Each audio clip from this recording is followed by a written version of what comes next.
Sup nerds, welcome to the Omni4Game podcast, episode 83. I am Sean, I'm joined with Chris and Brandon as always. Sup guys, this week's Omni4Game recap. We go over our initial locals, then we go over our pre-release locals, we review the starter decks, and then we look at your guys' comment questions. So if you guys like this, make sure you like, comment, subscribe, and we'll catch you in the next episode. Alright, first topic, locals recap.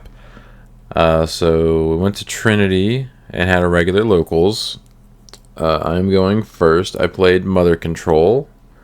The deck profile is already up for channel members, but I believe it goes live for non-channel members on Tuesday. Round one, I played against a literal child. Won that very quickly. I'm not even going to talk about it. I think he was playing like Zephica starter deck or whatever. Round two, I played against Chris, and he cheated me really hard by playing Cross. He won game one, so I thought I was okay. I had 6 security, and then he chunked me for all 6 of my security, and then I couldn't defend myself. And for some reason, he had Medieval in his hand, and he's like, I don't need to play this. And then he's like, wait a second, Medieval really hurts you. Well, I knew that, but I was going to have to pay... I don't know. In hindsight, I should have just put it on the field game one as soon as I could have, knowing what I know now, but I still don't know how to play against that deck. I know better now, but I just hate those cards so much. Game two, I saw Medieval, and it helped a lot. Game three... I also saw Medieval, but you still were able to chunk my security before I think I got one. I started hoarding all the cross 6s in my hand so I could drop them multiple times. Because I knew that I shouldn't delete it. I should just suspend it so you couldn't attack with it or get your resources back. Yeah. So yeah, you ended up winning game three. And then I played against Dinomon. Drew really awkwardly into that matchup. I think I won game one, or maybe he won game one. I'm honestly not even sure. And then I won game two. I think he won game one. I won game two, and then game three was really close. But he managed to squeak it out because he had a guy that swung on my security for like 12k for 2 checks, and it survived both of them, which mathematically that's unlikely, but it survived both of them. He was able to lethal me because of it. So I lost that, and then I played against Lucemon round 4, like Lucemon.deck. He claims it's not Lucemon. He called it Levia. There's no way he said that. It is literally a Lucemon, right? Deck. Mm-hmm. You're playing against Spencer? Yeah. I literally looked over at his deck and I said, "Oh, you're playing Lucemon." He goes, "It's like Levia."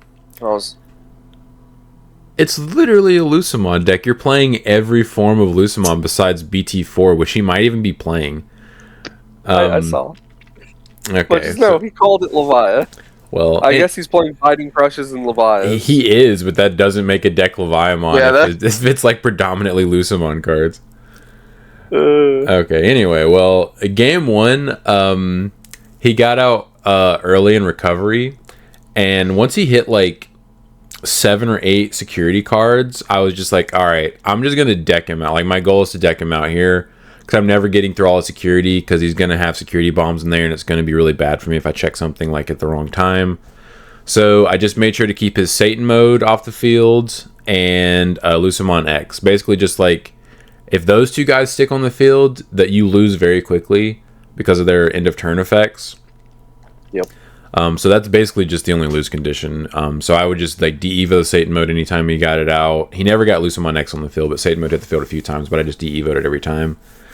Ended up getting to a point where he had like 10 plus security, and I still had like 5. And I said out loud that I'm going to deck you out. Like, that was my goal. And he played for a couple more turns and he scooped. Game 2, he chose to go first. He evoed into Rookie Lucemon and Raising for 5 memory, set me to 5. I hatched Mother, and then I played 2 Digimon Emperors to choke them to 1 and pass turn. Ah. And I explained, I was like, you do not get a main phase if you promote, just so you know. So, like, if you promote, you don't get your Lucemon effect, start a main phase. And he still promoted just to get it out of raising. That game was so And at bad. that point, you have to. I mean, he didn't have to. He could have evoed it into a level 5 in his hand. If he wanted to. If he had it in his hand. I don't think he did. But that was really bad for him. So he promoted. I immediately just put it back in his hand. And anytime he put something on... No. I played Alphamon or you can Ace when he promoted. I gave him 6 memory to kill the rookie. And he couldn't kill the Alphamon or you can Ace, which that deck actually struggles to do. I think he'd have to have like Leviamon in his hand, because Biting Crush doesn't kill it, because it's a 7. The Leviamon Ace stayed on the field for the rest of the game, and I went back and counted just to make sure. It gained me 15 memory back from swinging to security for the next 5 turns. Jesus. Surviving everything. The only thing he dies to is the Satan mode out of security. So yeah, he put in major work. I got a massive rebate from playing him and him not being out it, and I killed him after like, I don't know. It didn't take that long. I just Yeah, it was a slow. It was a slow death. So I ended up winning that 2-0, and then I came in. What place did I come in? Let's see. It doesn't really matter. 8th. Tiebreakers were awful because of playing a child round 1. Well, I guess I'll go next. I played Crossheart. I went 2-2. Round 1, I played against Dinomon. Todd's been... I'm not going to say he's been out of the game for a while, but I think they missed Crossheart, right? Were they playing when Cross was a thing? I mean, the OG Shoutmon support, but that wasn't really Cross. I don't know, because in fact miss Cross. I think they still messed around and maybe like casually, yeah, because I think Spencer said he played Hunters, so maybe they were still around.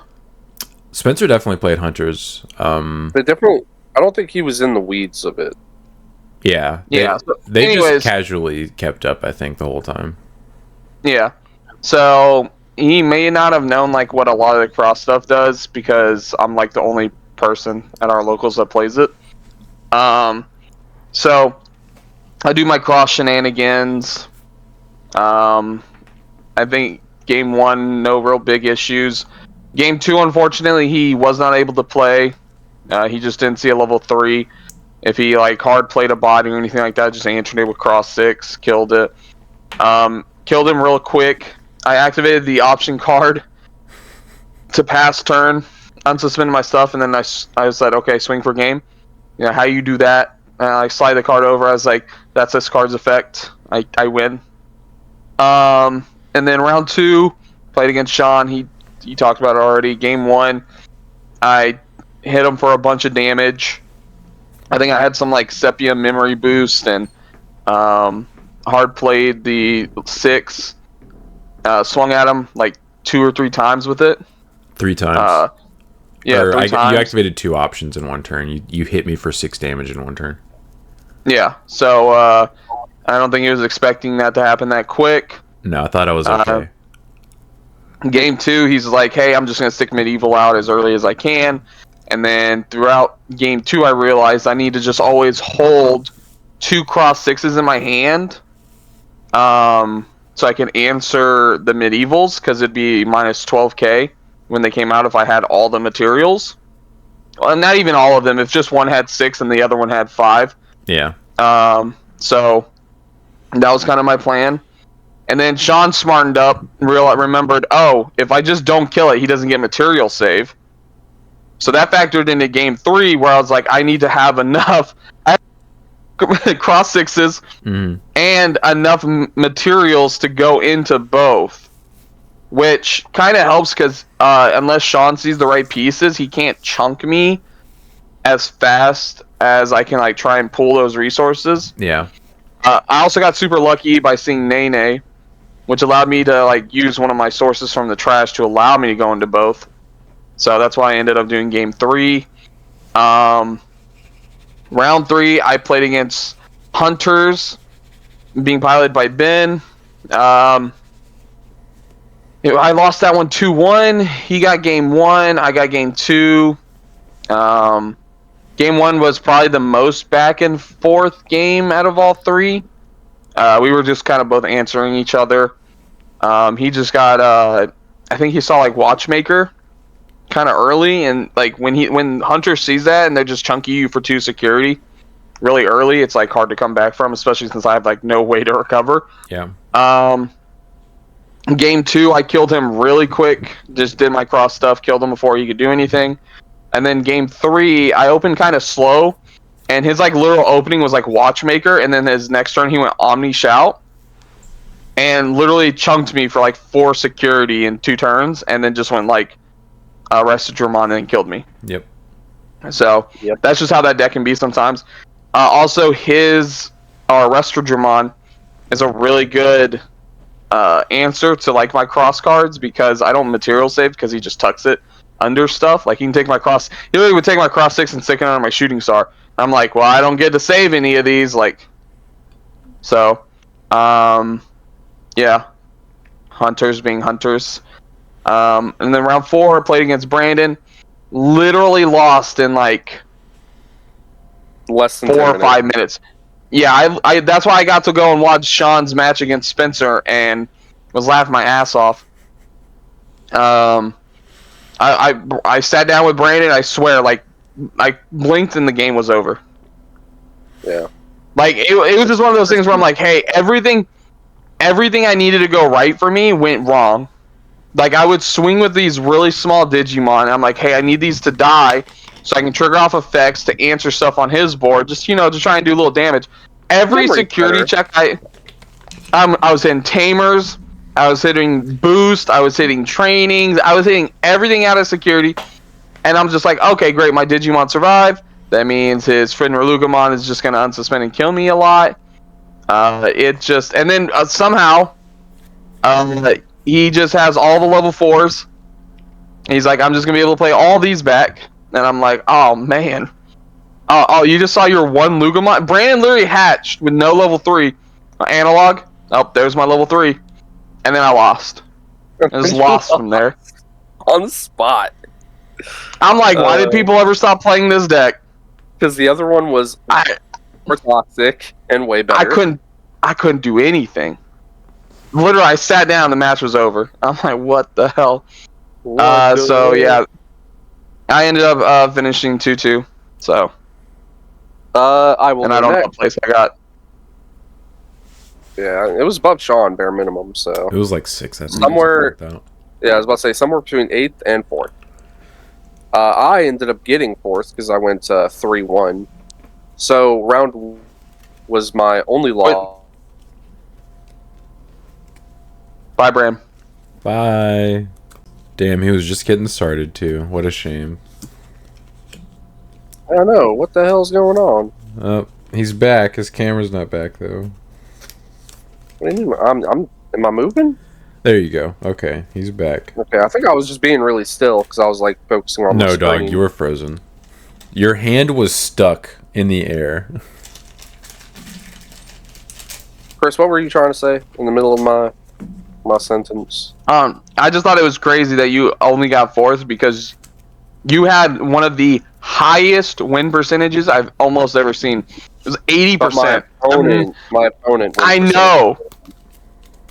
Your win percentage was 80%. I'm like, I've never seen that before. I've never seen it that high. It's like it's typically like 60s. Because the only game I dropped was in round 1 where I got 1-2'd. Yeah. So I was playing against Gallant X. Game 1, I was missing Chimera or Black Gato. If I saw either, I just won. Because they're playing the bad version of Gallant X, in my opinion, with all the Gatos and all the extra Gallant mons that you don't need.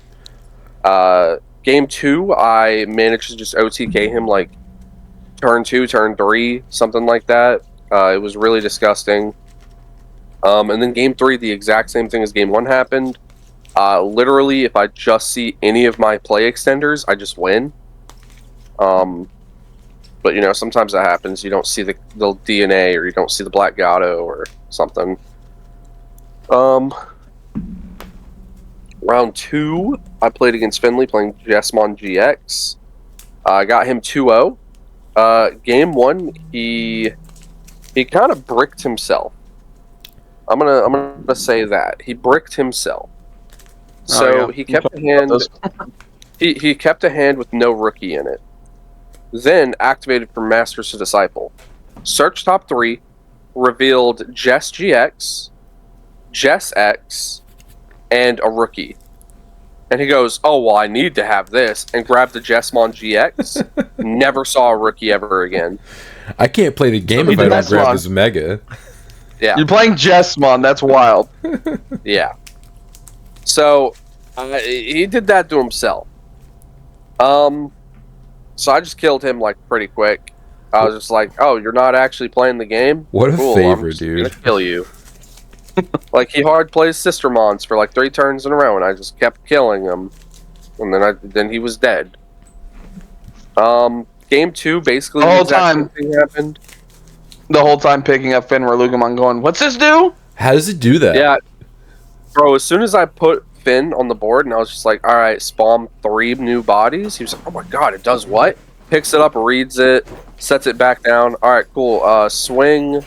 Unsuspend by popping your Sistermon. It does what? Picks it back up and reads it again. I'm like, damn it, man.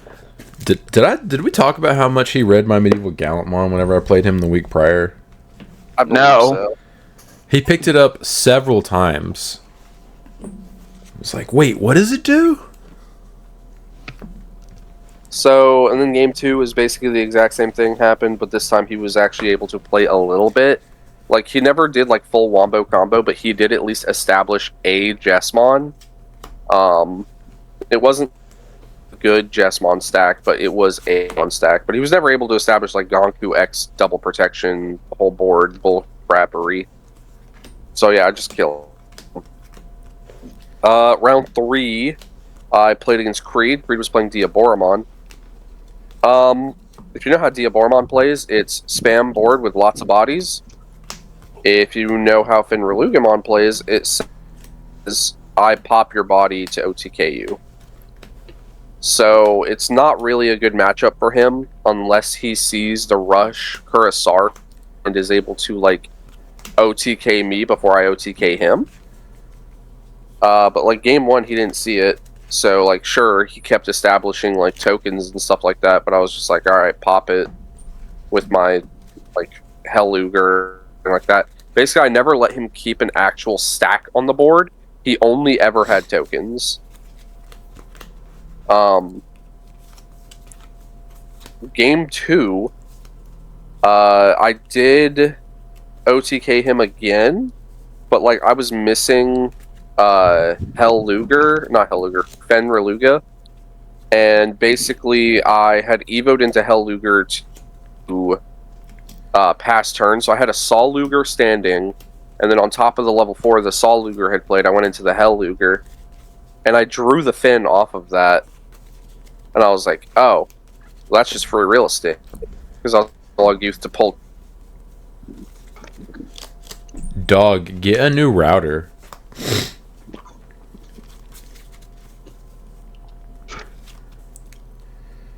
Pretty sure he has a new one too.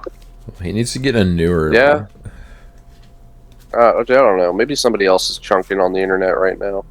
Tell him to get off. Yeah, right. What was I saying? Something. Anyway, I dug for the Finreluga, got it, and then I was able to maintain turn and lethal. And then against Chris, we kind of talked about it. He basically didn't even get to play the game. He never even Digicrossed for a single Digimon before I killed him. So his whole gimmick, he never even did it. I only crossed for one Digimon in the new version. Whatever. But yeah, it was kind of funny because game 1, I literally went like Luga in the back, hard play Psychmon, and he was like, "Oh, well, I'm gonna kill that Psychmon by swinging at you with the Starmons, and then going into the Super Starmons." Starmons just lived. So the next turn, I knew that was possible. So I was like, oh, you know what? Screw it. I'm just going to Evo on top of my Psychmon and turn it into a Hell Luker for value. Because I knew eventually it was probably going to die. And then you just died. It was fun. Didge. Yeah. Fun for me. Maybe not so fun for you.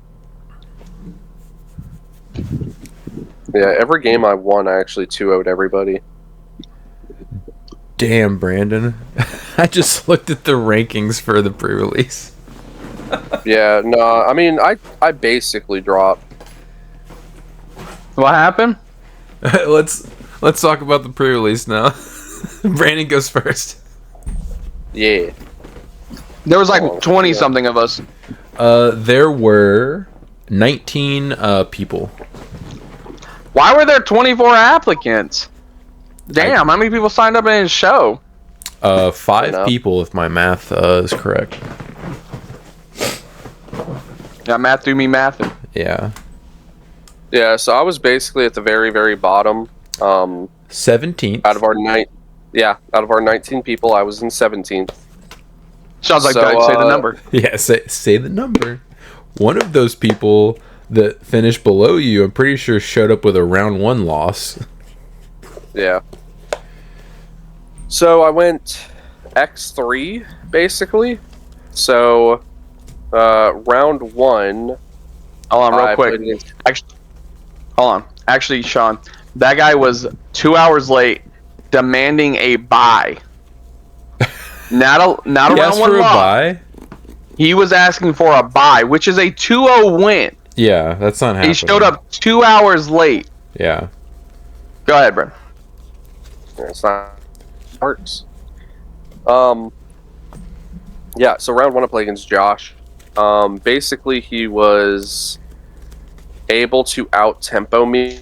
I can't even remember how game 1 went. I didn't even bother taking notes on the pre-release. It was so bad.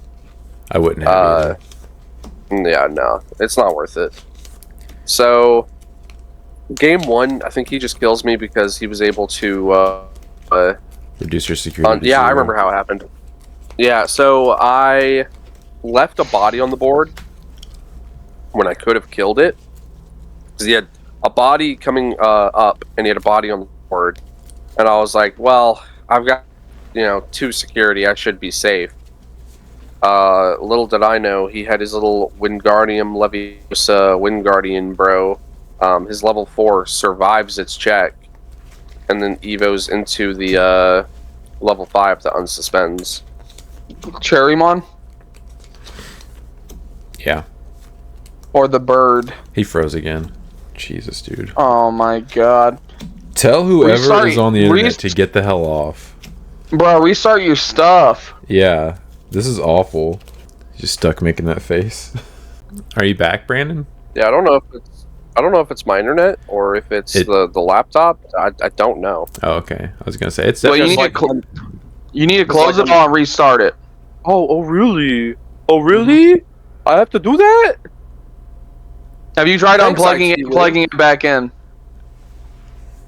Have you tried ending it all? Because I'm looking at my phone and my phone's connected to the Wi-Fi. Obviously, it has like a whole thing I can see what's going on. On And, my my phone's screen, you're at 1 bar right now out of 4. You are in that tiny little bar for connection.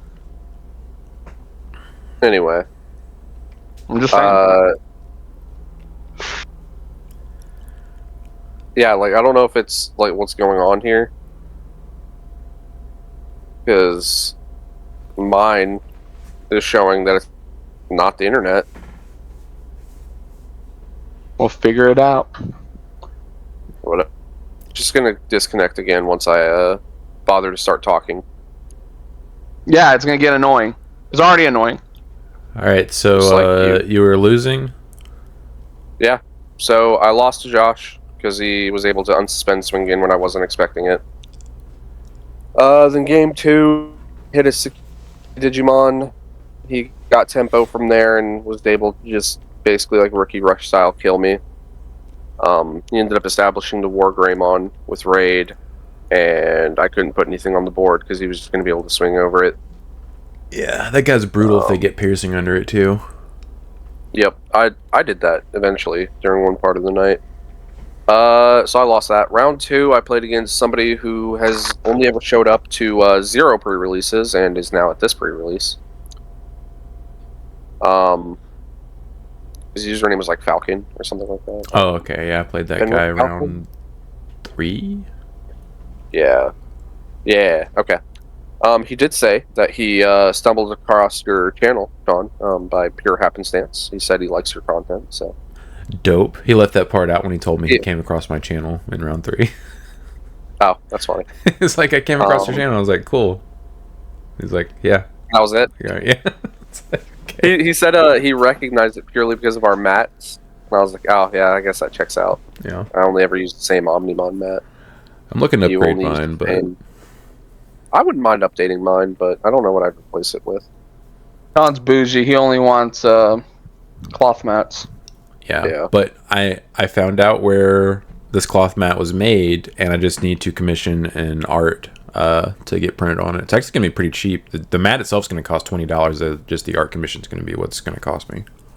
You just message him and say you want medieval and all the other royal knights kneeling to him.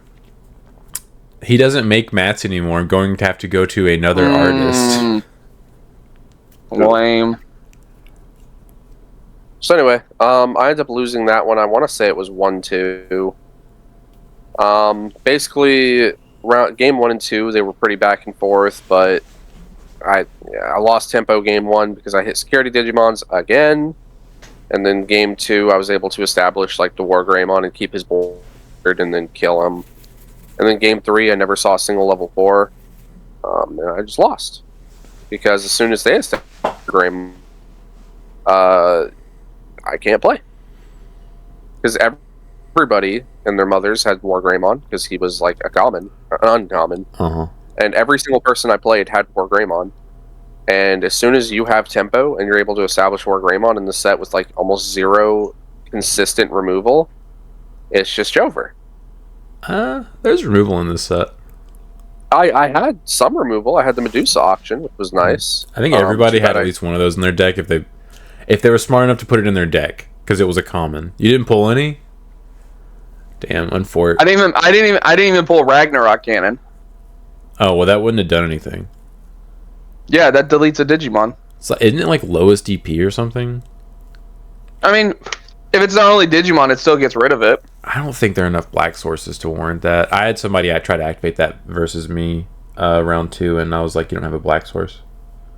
Yeah. I mean, it still would have been better than nothing. I had like 0 removal options. Yeah. Yeah, so I did have a ruling question. The Metal Greymon from the Adventure deck, it says, de-evo one of your opponent's Digimon for every 2 colors you have. Can you just evo into him with 0 tamers on the board, and does he do... No. I didn't think so. Okay. Because I kept reading that, and I was like, I'm pretty sure if I have 0 tamers, he does nothing. If you have 1 tamer color, he does nothing. The threshold is 2 colors. Well, every tamer in this dang set is dang near dual color. Except Not for, true. Like, the I pulled 2 non-super tamers. rares. They're both the same color. What's it called, like Zenith and Hell no. Pulled Owen Party Dreadnought Shukai? and the Atmon dude. I pulled Zenith, I pulled that guy, and I pulled Marcus. Only one of mine would have been useful. Yeah. Damn, I wish I pulled Marcus. I pulled a bunch of Shine stuff, but just no Marcus, and I was like, these cards don't do anything. Get it out of here. I had the Marcus, the Agu, and the Shine Greymon, but I never got to warp the Agu. Oh. I never got to. I never saw them together. The Shine was a good card in pre-release. That's removal. Yeah, it was. Yeah, it got used against me plenty of times. Actually, how my round 2 opponent killed, he saw the Shine and he had 2 of them.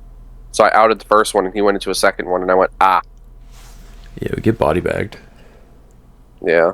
I do end up taking a game off of him, but it wasn't like crazy. And like I said, game 3, I just never saw a level 4, so I just watched him kill me. Round 3, I played against another person who's relatively new to our area. I think he says he's going to be coming a lot more. I think he said he just kind of like came back into the area. I don't know. This is a long time ago I talked to him. I can't remember. We spent most of the night just talking about the adventure deck. It was Wedgwood, wasn't it? Huh? It was Wedgwood? Yes. Yeah. Basically, I think I won that one 2-1. The app tells you your match history. I'm not. It's pre-release. I have mine pulled up. I'm staring at it. For someone who says that, Brandon, you're taking forever on round 2 still.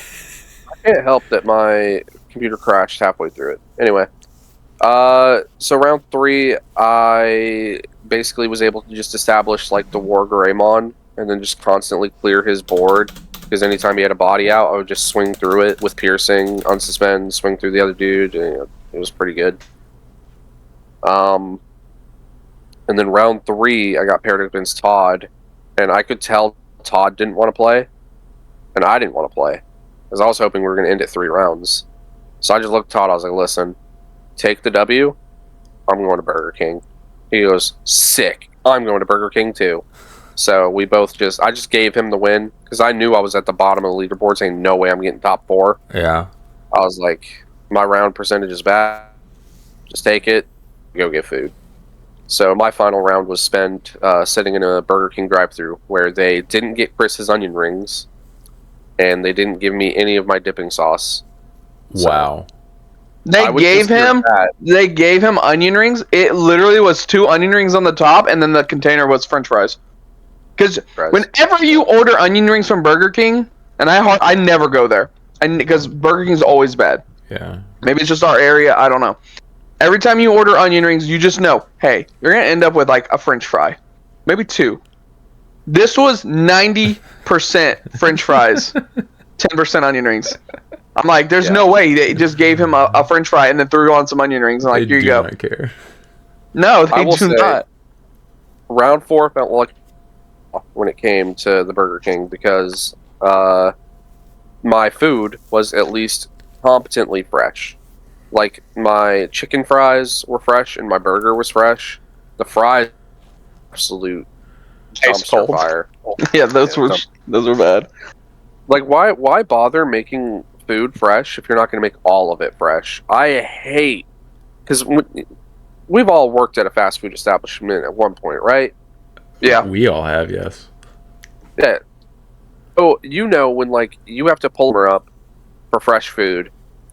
Like, you don't just sit there, make everything you can at the moment, and then just have it sit there. I mean, you're not supposed to do that. That's such a dick move. That's what I always give. That's what I always give Whataburger. No matter how late you go there, like 99% of the time, if I order food, it's all like hot. Well, they cook to order there. Right. Yeah. That's what I'm saying. That's why I'll give Whataburger. Like, it's always like fresh. Yeah. I mean, their fries don't last long, but when you got them fresh piping, like their fries have like a 5-minute lifespan. Yeah, eat that. Go get them. That's why I can't get a large, because I just know by the time I get to the end of the large, it's just done. Nah, dude, I grab them and like this mini claw machine. Claw machine it. So that was my round 4. I fought Burger King and their lack of dipping sauce in my bag as well, so I had to eat dry old chicken fingies. Nice. Yummy. Yeah. Alright, whoever's next can talk about it. And I'm sure I am. Sometime between now and then. I went X1, and I thought we were giving out top 8 surprising because of how many there were. We didn't. Feels bad. It was only top 4. Whatever. I think they only had 4 paladins. Huh? I think they only had 4 paladins. They did, but he also gave out like tournament packs and stuff to top 4. Who cares about those? I agree, but still, it's like it would have been nice. Yeah. This is probably the worst I've ever pulled. Not worst I've ever pulled, but compared to how I've pulled in the past couple pre-releases, it's been really bad. The entire set was bad though. Like, Yeah, I don't it was. think anybody had a competent deck. I think Well, Ben I had the don't best think- deck in the room. Yeah, and like Well, he did go undefeated, so yeah. I had Yeah. 4 level 6s, and one of those was Megidramon. And that's a really bad level 6 to have in this format. If you don't have dudes that he floats into, yes. Yeah. Yeah. One of mine. I did. One of mine level 6s was Shaomon DX. You can't even digivolve into him unless you have like Omni Shaomon. That was your only way. Yeah. Which I did have, so. But the thing is, I never even digivolved into him. I always just crossed him for 9, just to blow up a body. So, round 1, I ended up losing to Todd 0-2. He was just able to answer my stuff. He had Medusamon. Medusamon was able to just do Medusa things, just kill me. Round 2, I ended up getting that 2-0. Nothing really to say. I played War Greymon, just raided over his stuff, just slowly killed him. I played against other Sean. He had 2. Yeah, that's why I said other Sean. He had 2 Ragnarok cannons in his deck, Okay. and 2 of the Medusa options in his deck. Okay. He used all 4 in one game to blow up my stuff. That's mean. Yeah, so that one was a doozy. Round 3, I don't even remember who I played. I got that 2-0. And then round 4, played against David. Got that 2-0. I remember making some kind of good play in game 1. I just had the proper answers to his board. Like, he had completely cleared my board. I promoted. Digivolved in, like, War Greymon, raided over something, and then hard dropped something and blew up his other level 6. And then just kind of had tempo from there and won. Game 2, he just never saw level 6 and was never able to answer my War Greymon with raid and piercing and jamming. That's pretty good. Which is, yeah, really good. Just imagine if that Wind Guardian deck had a Digimon with raid. That would be that would actually be good. Yeah. Imagine if that Wind Guardian deck actually had a win condition. Yeah. Yeah. So, yeah. Ended up going X1, not even getting top 4. Missed out on all prizing. Felt bad. All because Sean takes too long to play and ended up with a tie. That is not true. If you had gone undefeated, you would have come in first. Yeah, no, but this isn't on me. I'm blaming you. Clearly. All right, so I'm next. Round 1. Hold on, my phone went to sleep because you guys took so long. Played against Lucas. Game 1 was pretty close, but I went. So my only super was Examon. I did pull a War Greymon, but I did pull an Examon X. I went into it, and he's basically a double blocker or a double swinger, which is pretty good. He's like the War Greymon functionally, except for he also has evade. He's got 2 pineapples? Whatever that means, yeah.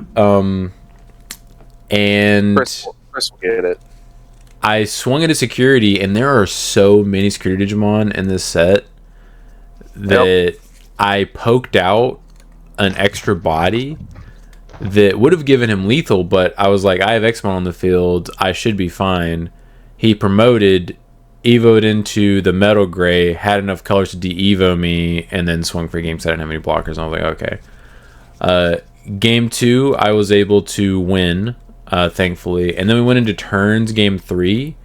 If we had played for another few minutes, I would have won the game, because of just how the tempo was going, but unfortunately, because game 1 took forever for us, we were not going to finish game 3.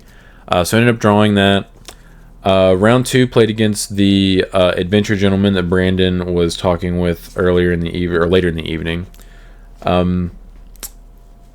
He didn't realize that you needed the color requirements for options, because you ignore color requirements for basically like everything else in pre-release. So when he tried to activate the Ragnarok cannon, I was like, oh, you don't have a black source. He's like, oh, I thought we ignored that. And I was like, not for options and like affects that like say a color or whatever, but so I knew it was in his hand, and I was like, okay, I need to play around that. But I ended up just aggroing him down. I won that 2-0 pretty easily. Round 3 played against the gentleman that Brandon played against round 2, I think. Falcon. Yeah, I got your lick back. I won that 2-0. Game 1, I guess. Game 1, I was able to... What did I do? There was a cool play that I did versus somebody, but I can't remember, but I'll just tell it at the end. I was able to hybrid him for game, I believe, game 1, because I pulled a burning or I pulled whatever the hybrid was, and I had 2 red tamers, and I was able to lethal him when he didn't expect me to be able to.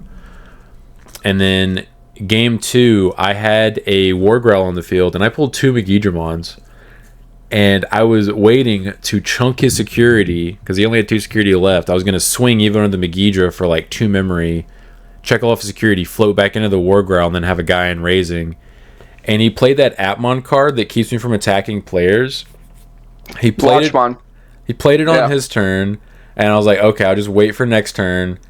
And then he linked it into something to trigger the effect again, and I was like, just let me attack.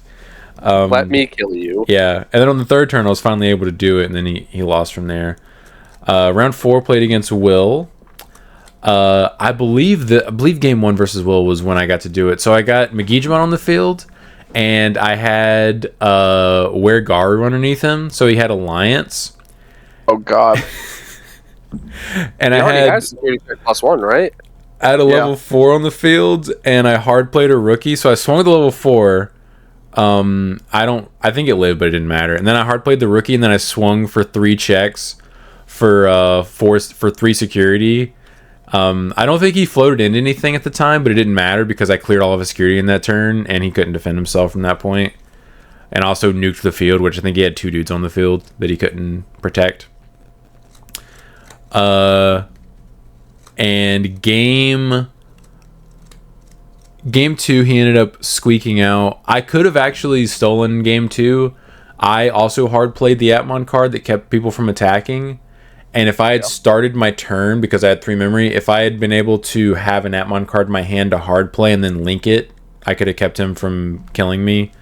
And he had 0 security and I would have won, but ended up not working out. So he won game 2, and then game 3, I Megidramoned him, I believe. And at one point during the match, I can't remember what game it was, but I Megidramoned him with an Xamon on the field, or my Xamon X, so I just evaded it. I was like, kill everything but me. And ended up winning that 2-1. And then because I had to draw, no one else had to draw, I came in second. And then Ben came in first. Because his deck was busted. I think the best stack I had all night was Wargreymon with the Piercing, Jamming, Alliance. And then I had 2 other buys on the board. And my opponent had a Digimon. I raided into it with Alliance Piercing. It unsuspended, and then I Allianced again for 2 more checks. Jesus, dude. I wish. Yeah, I wish I could do something like that. Yeah. The closest I got was having the Piercing Wind Guardian under him. That was the best my stat got.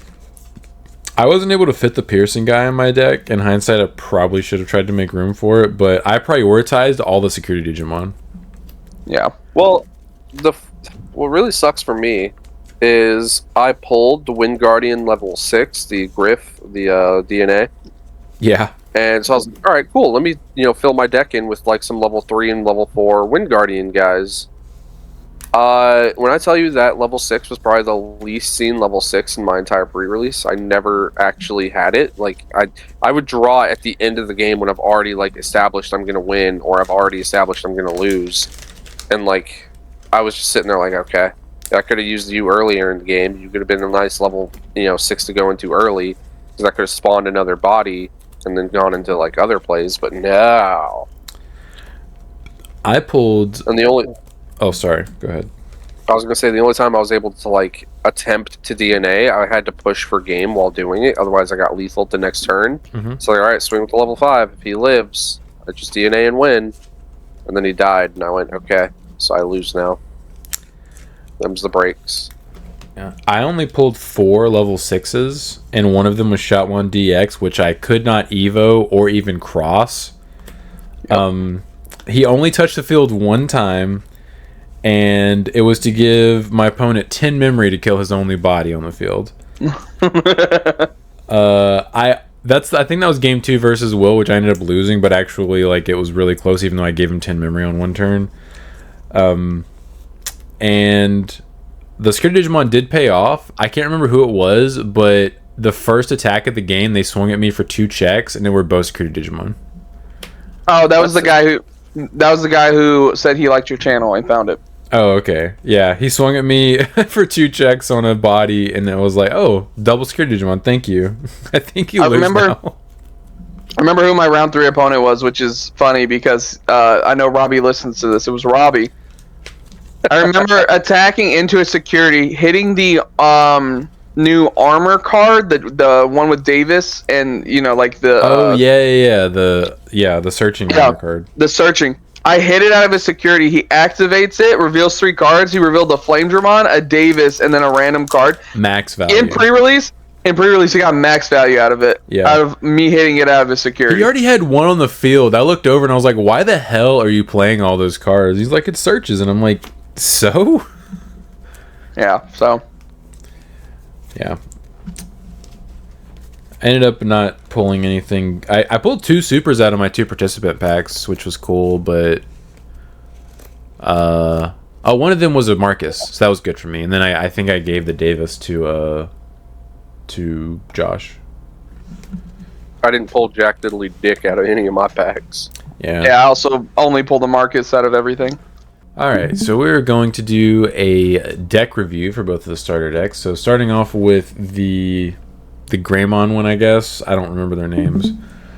So we have the Koromon. All turns Digimon with Adventure trait gets 1,000 DP. Alright. After testing, can confirm this one's hot garbage. Don't need it.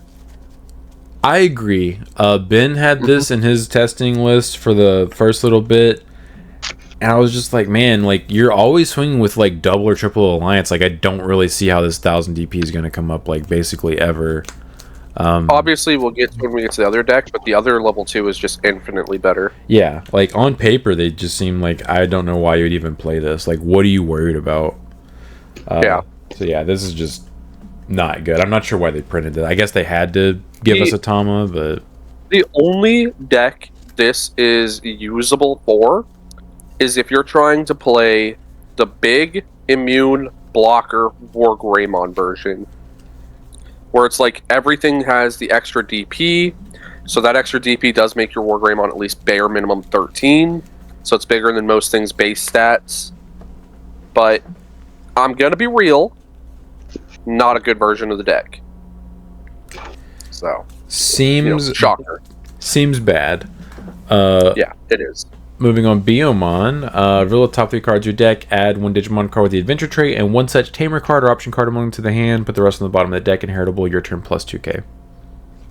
Very good searcher. Very, very searcher. Yeah, this seems like a 4 Yeah. Well, if it weren't for the other one in my deck specifically, because of how my deck is going to be playing, I would agree. I think what they should have done with some of these cards is made them viable in their other decks, because I know Josh is very upset that you cannot use this Biomon in birds because it's too much like that Guilmon that only searches for tamers. Yeah. This one in that version of the deck really is only going to be searching for tamers, because there's just not going to be enough other bird cards that you'd play that synergize with that deck that it will add. To be fair, he's getting a very, very, very good level 5. Yeah. The Garudamon is genuinely really good. So yeah, I just think this card should have also said Adventure, and then in brackets also been like Avian or whatever the cards are. I really wish they made all of these cards splashable. It's kind of disappointing that they're just like, they basically hard archetype locked most of the cards. Yes. Yep. Birdramon, on play when digivolving for your tamers with the adventure trait, have 3 or more total colors. This Digimon may digivolve into a Digimon card with the adventure trait in the hand without paying the cost. Inheritable plus 2k your turn. That's pretty good. Really good level 4. This is one of the best level 4s you could be playing in the deck. Obviously, the Garu deck also has a part, but the ones that let you Evo for free are extreme. They seem like the ones you're going to want to play. Oh, yeah. Garudamon, on play when digivolving for the turn, one of your Digimon gains security attack plus 1 for every 2 colors your tamers have, gets 2000 DP. Your turn once per turn when your other Digimon are played for the or digivolve. If any of them have the adventure trait, one of your Digimon gains Alliance for the turn, then one of your Digimon may attack. Inheritable is Alliance. Alright. This doesn't seem that so good. every single... Well, bear with me. Where's it at? I don't see it. Bear with him. Oh, I lost my bear. So, the reason it's good is because the gain security check plus 1 doesn't care. You're always getting security check plus 1. You only need tamers for the DP bonus. So, the way birds play, they can play this out for free. Give one of their dudes security check plus 1, give it rush, and then now also it has Alliance if you Evo on top of it. Okay, that makes sense. So I birds, misread this at first and thought it was you needed colors. No, Birds loves this card. Yeah, you don't play this in Adventure though, right? Card. No, Adventure loves this card. Do they? This seems bad. Relative to what you have access to. Because you're giving... this is their aggro card. The entire deck is aggro. What do you mean? Well, you can clear most, if not all, of their securities in like one swing because of the Garudamon. Like, because of how it plays, you can essentially, let's say, God, I don't want to talk about cards that we're going to be talking about later, but like Metal Garu, you can the bird evos into the Garuda, and then now you're giving another alliance to your Metalga, and like you just go. Like you can just chunk through all of their security super fast. I don't play this, but the super aggro trying to kill you in one turn decks do.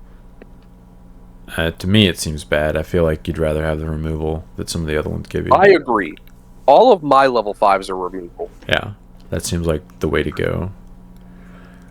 Gatomon. Security. At the end of the battle, play this card without paying the cost. On play, when digivolving, give 2 of your opponent's Digimon security attack -1 until their turn ends. Inheritable. When attacking once per turn, one of your opponent's Digimon gets minus 2,000 DP for the turn. So, hot garbage? That's hot bad. garbage. You don't even play this card. Yeah. This is the starter deck filler. Yeah. Angelomon. On play, when digivolving, one of your other Digimon may digivolve into a Digimon card with the adventure trait in the hand without paying the cost. Your turn once per turn. When your other Digimon are played or digivolve, if any of them have the adventure trait, one of your Digimon gains alliance for the turn, then one of your Digimon may attack. Inheritable alliance. This is the best level 5.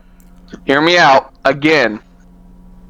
Imagine this Angelomon had that same effect, but in brackets, it said angels. No. No. Think about it, Sean. Sean, right? I'm telling you, the fact that these are hard locked into archetypes sucks because so many of these cards could have been because some of these cards could help these struggling archetypes. The angels are struggling, dude. Give us more support. 3 Great Angels is struggling so much. It's not meta. It must be bad. It has no result. Chris, shut up. Okay, listen, let's just give every deck generically everything. Yeah, let's do it. Oh, wait, we did. It was called EX5, and it has like 5 cards that got limited, a whole Galaxy engine that people are running rampant with. That's what happens when we don't archetype lock crap. Brandon, I'm talking about archetypes that these cards are already specifically in. Yeah, she's an angel, dude. Not generic stuff like Purple Gabumon, who literally will work in every purple deck. I'm saying Garudamon and his line is in a bird deck. Lock it to Adventure and birds. Angelomon and Gatomon are in angel decks. They should be able to work in the angel decks, but you can't play this in in both decks. You can only play that in this. Good. Sean, you agree with me, right? It should have at least worked for both. Yeah. I really don't like how they hard archetype locked a lot of these cards.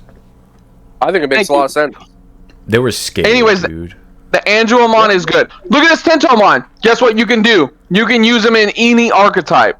That's insect. Insectoid on there. He's just a floodgate. Yeah. Yeah. Opponent's turn. Your opponent can't reduce Digivolution costs. So green got that floodgate. Yep. You know what's funny is without paying the cost is different than reducing it. Mm-hmm. So it just doesn't stop its own deck. No, it doesn't. Nope. Yeah, I don't think you play this in Adventure, but like if this becomes relevant, green has access to this floodgate now. Yep. Kabuterimon, when Digivolving, if you have one or fewer tamers, you may play one tamer card with the Adventure trait from your hand without paying the cost. Inheritable Piercing. This was also really good. Is it? It's funny hearing your opinion on stuff, knowing what Ben's list is. Because, like, every time you've said a card is really good, most of the time it's not in his list and he never tested it. Well, I play the other version of this, not this one. I play the yellow one from the other deck. So why is this one good, then? Because of the first effect. They basically do the same thing, they just have slightly different names. Yeah, the other Inheritable is better. I agree. But I'm more referring to, like, the generic first effect where it's like, hey, play a tamer. The Inheritable is piercing, by the way. I think Brian cut you off before you got to say it. I thought I said it. You said it. Nope. Okay. Nope, you didn't. Whatever. Should have also just said play Izzy. Should have played Izzy. Don't know why I didn't. But, like, what would that have done for Tyrant? Who cares? You get a free Izzy. Oh, well. All I'm saying is you guys are butthurt because the Angemon doesn't play TKs. Yeah, spoiler alert. We'll get to that. Anyway, there's an objectively better version of this card for this archetype in the other deck, so I don't know why Brandon thinks this is good. Mega Kabuteri, on play when Digivolving, one of Digimon unsuspends, then for every 2 colors your tamers with the Adventure trait have suspend... I'm sorry, I need to recognize the comma. Then for every 2 colors your tamers have with the Adventure trait have, suspend one of your opponent's Digimon. Your turn once per turn, blah blah blah, alliance, then it may attack, and then Inheritables alliance. All the 5s do that same thing, I think. So I was talking to Brandon. I was talking to Brandon about this, I think yesterday or the day before, I can't remember. I think what's going to be interesting with these decks or these, the Adventure archetype, is I don't think anyone's list is going to be the same. Everyone's going to be playing different kind of stuff because there's just so many different probably lines that people like over other lines. Like Brandon and Ben's lists are completely different. I think that this deck is just like the ultimate like toolbox. Like try and build it however you want. Plus with some of the support from BT21, everyone's list is going to be different somehow. Yeah, I like that because no one has anybody to look at from Japan. So like they have to figure it out themselves, which is awesome because I think people will struggle to do that. Hey, that's why the price for the price for these pre-release cards right now, these pre-sale cards, are all over the place because no one has a clue. Yeah, I scooped up all the pre-release cards I wanted last night for like, I think it was like $50 total, and I got like Shine fully pre-released and 4 pre-release stamped Elijahmons, and it was all like dirt cheap. It's pretty good. Thanks, World Convergence. Very cool. Yeah, the uncertainty is difference of these prices a lot. Yeah. I think this card sucks. It's not removal, it just suspends. Who cares? Same. I've seen people try to cope with it. Greymon build. I don't agree. But, I don't like it. Yeah, it seems really bad on paper considering the other options you have access to. Like, I don't know why you would cut one of those cards to play it. Then we have Agumon. Your turn while your opponent's Digimon with 10,000 DP or more, or your tamers have 3 or more total colors. This Digimon can Digivolve into War Gremlin in the hand for an Evo cost of 4, ignoring Digivolution requirements. Inheritable is Reboot. Love Agumon, best card in deck. Depending on what version you're playing, you actually don't even play this card. Yeah, best card. That's just like your opinion, man. Yeah, this card. okay. Yeah, this card is okay. I know Ben's not playing it in his list, but I don't know what I'm everyone else definitely is not playing cooking. that goofy little bastard in mine. Do what? Whoa, I'm whoa. definitely not running a little bastard in mine. Yeah, okay. I think this card is okay. I think I'm honestly just annoyed that he has a stipulation of 10,000 DP or more, or 3 more total colors, and the Agumon from BT21 for Shine requires him to have a level 6 in play. Yep. Like, why couldn't they Oh just... my! It doesn't say War Greymon in name, does it? Oh my No, god! You can't even warp it's- into like Black War. Did you think it could? No, but it would have been cooler. I mean, you're not wrong. Unfortunately, they were not going to let us do that. Maybe we'll get a black Agumon that lets us do that at some point. Maybe That would make sense, 'cause EX9 or in whatever the lore- hell. In lore, the O2 Black War Greymon, I don't think you ever see him digivolve up into Black War. You don't. he He just shows up as Black War, which is why we need a medieval Black War, because it makes sense lore wise. What if you get medieval? What if you get medieval Black Agumon? That would be stupid and dumb, and I'd hate it. I will say I'm glad this is like, I mean, at least it's, if anyone wanted to play like Raid War Greymon, like this could be like a, you know, you could put this in there. I mean, yeah. Look, guys, it's generic. You can play it in any Greymon deck. This is what you wanted, right? That's not true. You can't play in Black War. You Yeah, you can. Give him reboot. you can. You can, but I can't warp into him. Correct. He is a Black Agumon. You know?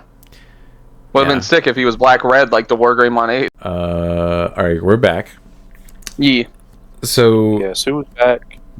yeah, this Agu Back seems up. okay. Honestly, it seems like it's better for Greymon Tribal than the Adventure archetype, but whatever. Mm-hmm. I mean, it's nice you can combo the Angelmon into the Agumon to go straight into a War Greymon. Why do you keep coping with the cards that are inferior to the other cards for this archetype? Are you just trying to encourage people to build worse versions of Adventure? Why Because you wouldn't keep I? saying that these cards that have like objectively better versions are good cards. I mean, yeah, if you want to play that version of the deck, it's not the It, worst. I it's think the bad. Metal Garu better. I think the Metal Garu version is better by far. Well, but you if can you're play a both. warrior- You only really can play one of these rookies. You can play both Megas though. If you want to cope hard, you know, cope hard. Yeah, If you're like War encouraging the Greymon copium copers- though. You're like, you can If you're do like- this. Yeah, if you're like War Greymon copers, like these two in here, you know, try it. I'm not a coper, dude. All right, so War Greymon Ace. I don't know, Yep. dude. I've heard you say medieval Black War like it's just set in stone now. That's It's cope gonna to me happen. until I see It's it. gonna. I can happen. Cope say, until I see it. I'm willing. I can say with definitive proof and evidence, this is the best War Greymon Ace we have. This is facts. You're not wrong at all. Thank you. Thank you. So the more I think about this actually isn't that bad. The thing that irritates me the most, let me read his effect first, but so on play when digivolving until your opponent's turn ends, for every 2 colors your tamers have, their Digimon effects don't affect one of your Digimon. When digivolving / when attacking not once per turn, delete one of your opponent's lowest DP Digimon. My issue with him is he evos for 4 on red or black or 3 memory on adventure or hero trait. He does not evo for 3 on top of Metal Greymon in name or Greymon in name. Right. That is my biggest gripe with this card, because you can actually put this in Greymon Tribal, because it's actually pretty easy to have 2 different color tamers in that deck, and you just have an immune War Greymon. Well, the worst part is, it's like you just said, right? It would force you to play the Metal Greymon from the set, right? You don't have to. Which, no, I mean, I'm saying because it's an adventure card, right? So if you wanted that reduction to be to 3, you'd have to play that Metal Greymon. But what are the best level 5 Metal Greymons? Not that one. Antibodies. The ones that you then digivolve on top of another Metal Greymon, Yeah. which But- then now you lose that reduction. Yeah, that's my biggest issue, but there are definitely ways if you want to build that deck where you can make this to where you're not passing turn. Also, you can just blast into it, obviously. Right. Also, you can just like use scrambles and trainings and the like. Yeah. Yeah. The ability to give any one of your Digimon immunity is really good. In the adventure deck, it's super aids because they can give like multiple Digimon immunity for the turn. Yep. This is like one of the best cards in the deck. IMHO. There's really. Will we I mean, see? It's double removal as well because it's not once per turn. Yeah. You can Digivolve into it and then swing with it, and that's 2 bodies being popped. Yeah. John, will we see you try and build War Greymon Tribal or Greymon Tribal this set Put it in the and poll. be one of the? I bet you it would win. It would win the vote. It would 100% win in a landslide. Maybe. I mean, I want to build the decks that I think are going to be good first. Put it in the poll. Let the people speak. I think there is a version of this deck where you can play this and Raid War Greymon and maybe War Grey X, and the deck be like decent. Okay. I would probably play just this and War Greymon X. Oh, you wouldn't play Raid? Probably not. That's fair. Yeah, so the reason I say the Kabuteri, people are coping with that, is because they use it to unsuspend the War Greymon, and then you can swing even more with it during one turn. That seems really bad and situational. Like, that's win more. IMHO. Yeah. Yeah, this is like one of the best cards in the archetype. That is really strong. Yeah, even though I feel like they messed up the art on his hand. We were kind of looking at this last night with the in-person one. If you really look at it, his thumb, it kind of looks like it's backwards. It looks like he has a Lego hand to hold on to. Well, because he cups it. Like, his fingies are inside the claw, and then his thumb is usually holding on to it. Right. But seeing as that's his left hand, his nail, if you actually look at it, is pointing down. Like, it's right there underneath that fire stripe. Right there, yeah, that you just had hovering over. His nail is under that. So his nail is, like, backwards and upside down. Oh.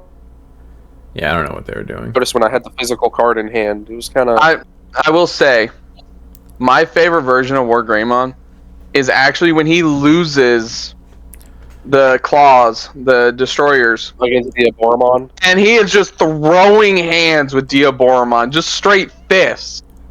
I don't know why that version is so cool. I mean, he literally says, I may be out of claws, but I'm not out of options. Mm-hmm. Maybe And just straight punches him in the face. Alright, so Sora and Kari. Sora and Kari. Started main phases of Digimon with the adventure trait, gain 1 memory. Your turn when any Digimon cards with the adventure trait would be played from your hand by suspending this tamer, reduce the play cost by 1. So this hold on, Brian, before we get your opinion, okay? Okay. Okay, because we get that you play this deck, blah blah blah. I just at first look like this card and wish we had more cards like this where it says if you have a Digimon, because you can control that. It's not requiring your opponent to have stuff, which, you know, is kind of difficult sometimes because you're requiring your opponent to have stuff. At least this way you can start triggering it by just promoting and getting that memory. Other than that, it seems like okay, but you probably have to play this because of the reduction, I guess. I don't know. I do not play this one. That's funny. I'm pretty sure Ben does. Yeah, I play the other one from the Metal Gear deck because of the colors I need. So, but no, like the generic effect on the card, wearing the color thing, because obviously there's another one. Anyway, it's pretty good. Like the extra memory, like you said, is very nice, and then the reduced play cost thing is also super good, especially once you start getting more and more of these out.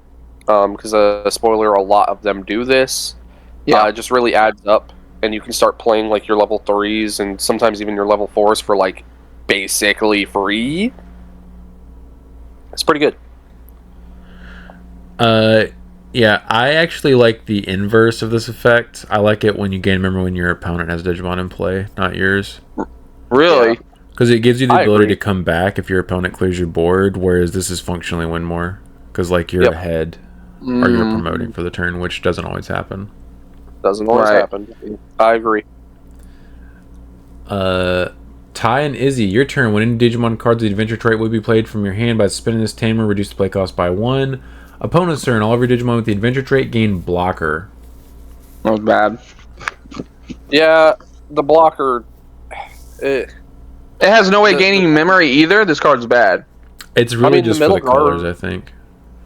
Yeah, the Metal Guard one also doesn't get memory. It gives you memory, quote unquote, by reducing your costs. Yeah, I think they all have that effect, if I'm not mistaken. They do. Yeah. It annoys yeah, the that hell out of one- me that it's not in the same spot on all of them, though. Yeah. Yeah. I agree. But yeah, no, like this one's probably the worst out of all of the tamers, just because blocker is so passe. Yeah, passive. Is that a good way to say it? Passive. Yeah. Passive equals bad. I will tell you, mean, I'm pretty it's sure Ben is cool. playing this, but I think he's just doing it for the colors. Yeah. Because like the way they set up the colors, we'll see it later as well. They made it to where you have to have all 4 of the tamers out to have every color. All 5. You have to have all 5 of the tamers out to have every color. You don't need obviously that many white. colors, though. You don't need that many, no. But like it pisses me off how they set that up. Because some of them double up. Our Courage United. While you have Digimon or Tamer with the adventure trait on the field, you can ignore this card's color requirements. That includes the raising area, for those of you that don't know.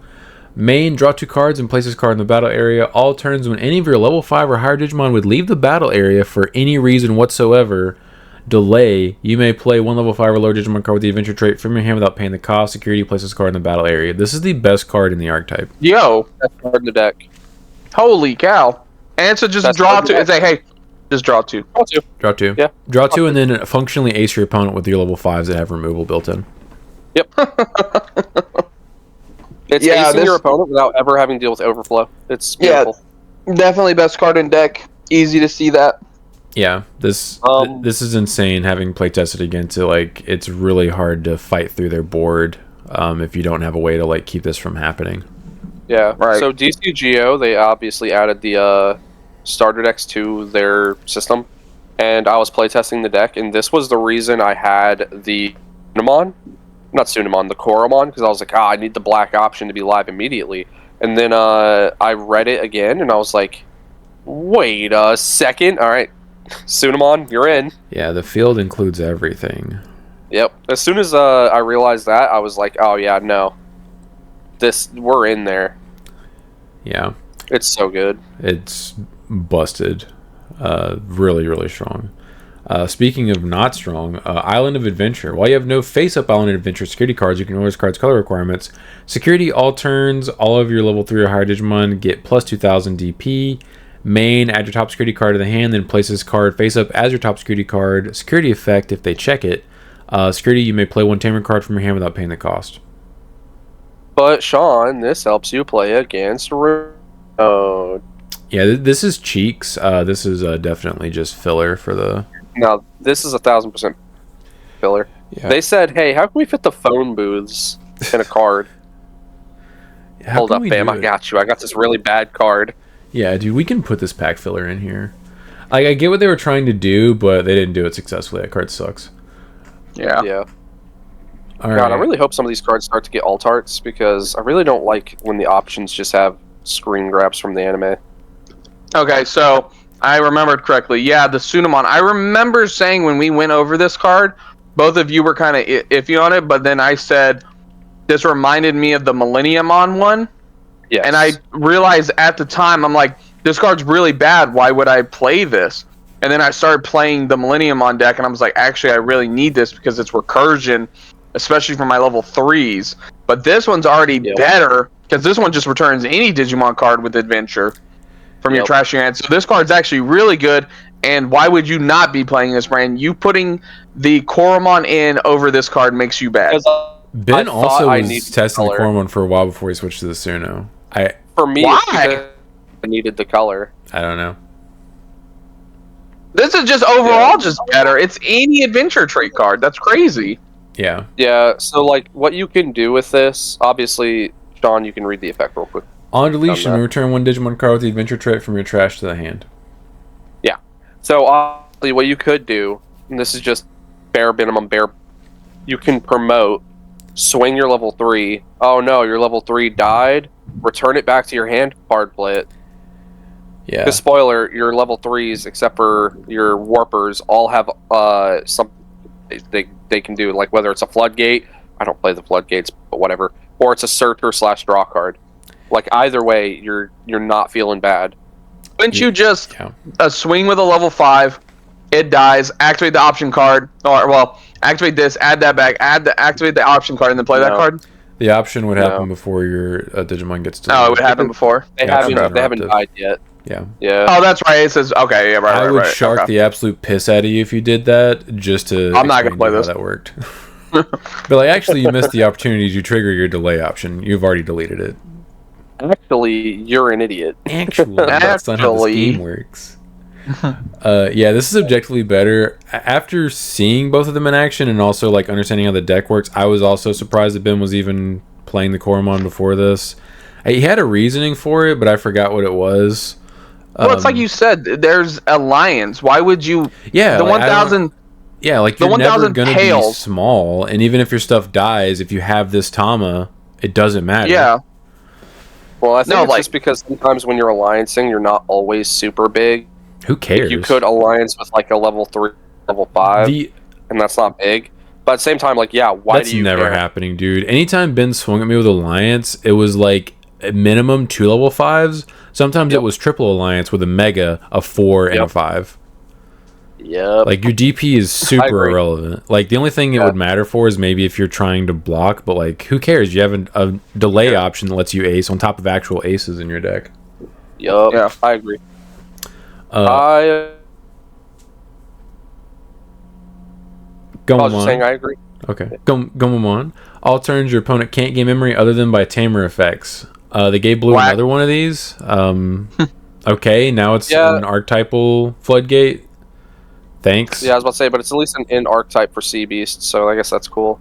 Yeah, that's what I was saying. Like, it's Gomamon Tribal and Sea Beast, if that's a separate thing from Gomamon Tribal. Floodgate, I'm not a huge fan of that. Unless they give us Agumon stuff that does that, I'm not cool with that.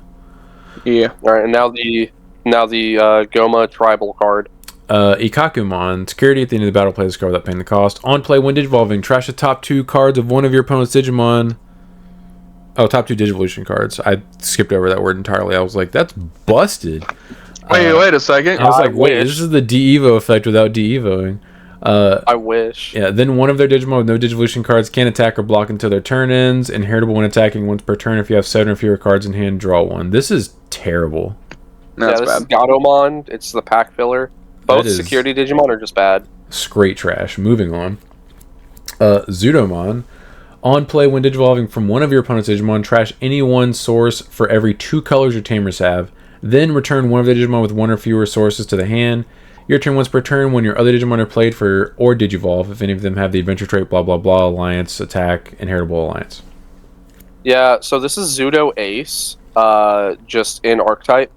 The only is you can't split up the source strip. You have to source strip from one Digimon and only one Digimon. Yeah. You can just strip multiple if you have multiple colors. But yeah, it's Zudo Ace, just in adventure. No, it's not. It doesn't have Ace. You're right. It does if you have that option on the field. Yeah, that's even better. It's not going to have Ace Overflow.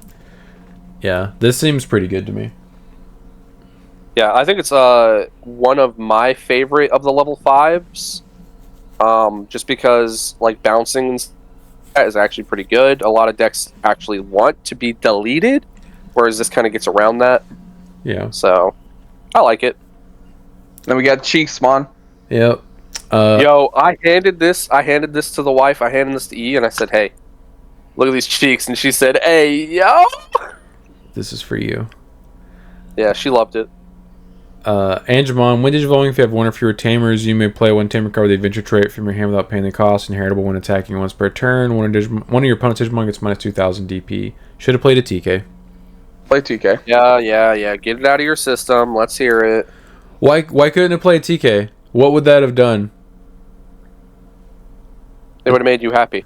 Yeah, it would have. I don't even know if I still would have played this card, but I would have considered it. Yeah. I probably still wouldn't have played it, but it would have been nice to have. Yeah, cool. It would have felt promoting Patamon, digivolving to this, checking security, and there being a TK in there. Oh, let's go! No, I mean, ideally he would have played it from hand. Yeah, so this is the I would have done it from both. Why not? Hand or security, that would have been lit. Yeah. This is the tamer player I play. Yeah, because it's negative objectively better 2,000 than the other one DP. you're trying to convince people to cope on. Yeah, I mean, obviously, just because there's a better card doesn't mean the other card's worthless. Yes, it does. That is literally what that means. Nah, because like if you're wanting, You have a 50 the card War deck. Greymon, You can only fit so many cards in there. If there's a better card than what you have, you shouldn't play that card because you have a better version. You can't play both. War Greymon version, the Kabuteria might actually be what you want because of the piercing. Yeah, that version's probably cheeks. Yeah, probably, but it's what's used in that version. Yeah, sounds like cheeks. Yeah, so I play this one. Obviously, I'm playing the metal one. This one's really good. Just plays your tamer, and then you get a pop a rookie whenever you swing. Yes, you do. Magna Angemon. On play when digivolving, place one of your opponent's 6,000 DP or lower Digimon as the top security card. For every 2 colors your tamers have, add 2,000 to this effect's DP maximum. Your turn once per turn. When your other Digimon are played or digivolve, if any of them have the adventure trait, blah blah blah, attack, alliance, inheritable is alliance. You can play this in Angels. Yeah. Let's go ahead. Go. These cards aren't generic enough. Insert Sean going. You can play this in Angels. You can. They didn't archetype block this card. Let's go. Yeah, just like they archetype most of them. No, they did. Just because you can't use your War Greymon for Greymon Tri. No, you can literally use War Greymon Yeah, and you War can use Greymon that Tri, one. but you picked the wrong. You picked the wrong you picked card one to of the use. few cards that's not archetype block. No, because like he was complaining that he can't Evo for cheaper. Yeah, that's a legitimate complaint. It should have been also on top of Greymon and name. That was stupid that they didn't do that. So this guy's already in my Angels deck. Really excited to be able to use this. This is cool. Thanks Bandai. I'm guessing you Cards? took out the Angelmon that gives Alliance. Correct. It was an easy Yeah, it's just generic 2/2 alliance. swap. Yeah. I mean, also the card is beautiful. It's textured. It's Brandon, do you play this? I can't play. I don't have room for this one. Okay, so I need it then also, for my Angels. Yeah, I'll hand him off. This is better Yeah, than like, Angels I than can't it is really in use Adventure. In my Agreed. opinion. Yeah. Because like the whole tucking in their security thing's pretty cool. It's just not as good as some of the removal you'd have access to with the rest of your level 5s. Yeah.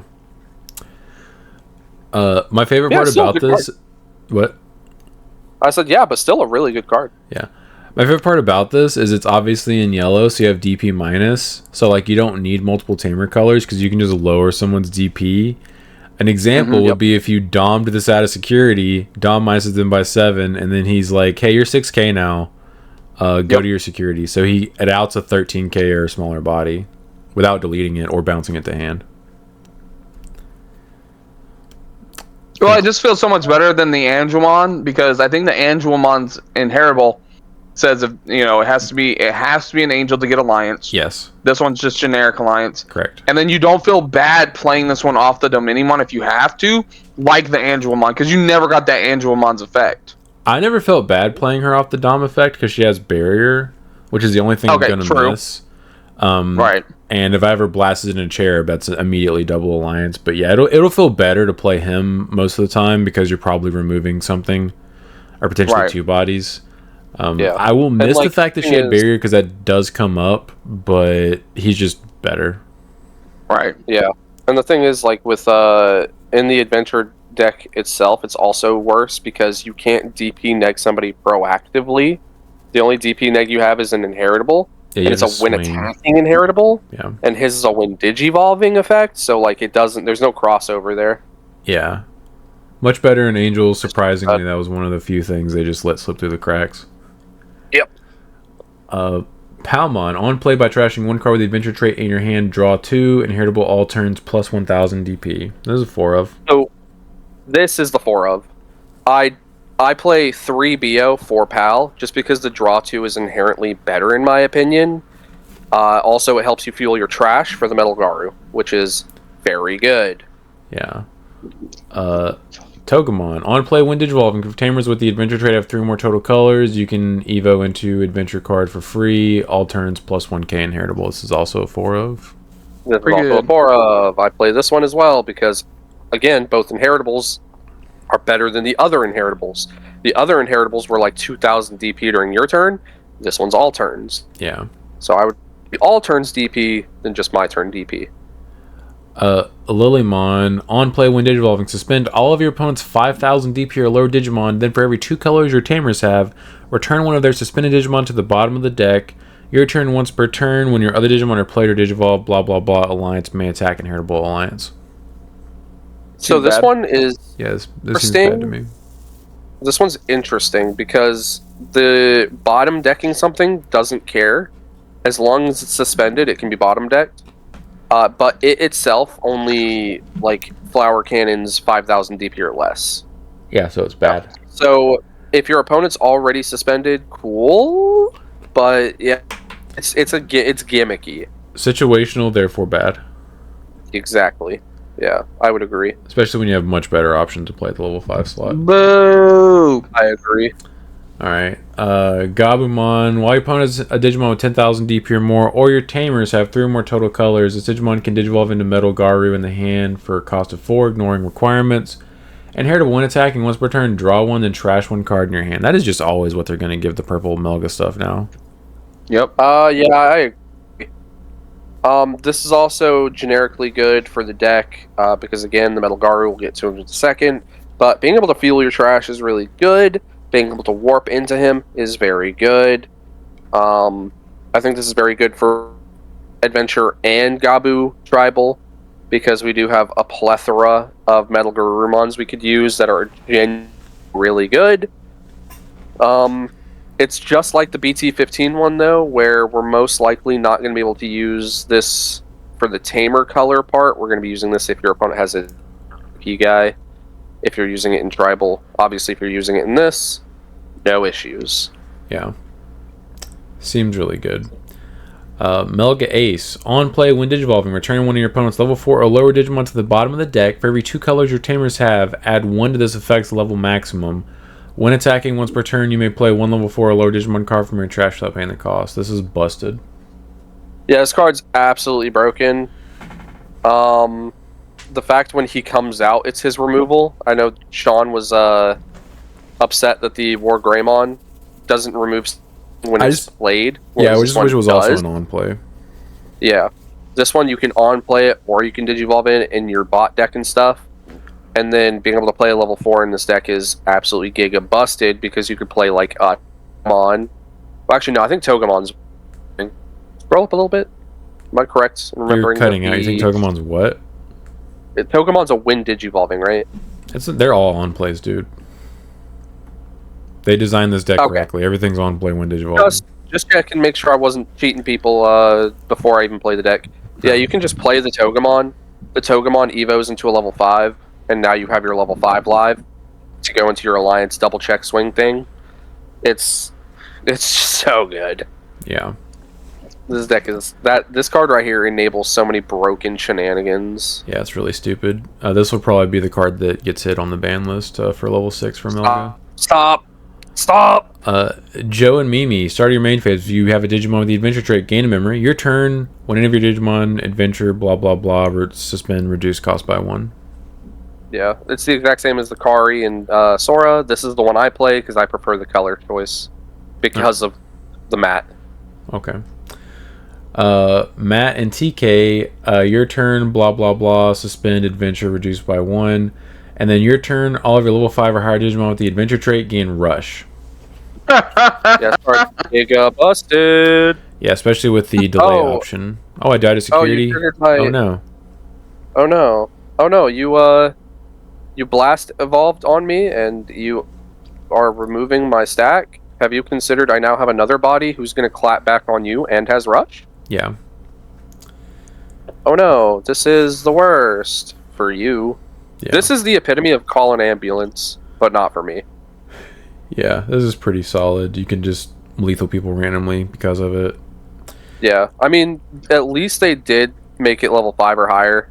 If they would have made it to where it's like generic Anybody? rush, yeah, that would have been too broken. So bad. Yeah, it would have been awful if they did that. You could just die on turn 2. Let me just hard play a level 3. Oh, Pope? Yeah, no, that would have been disgusting. That would have been awful.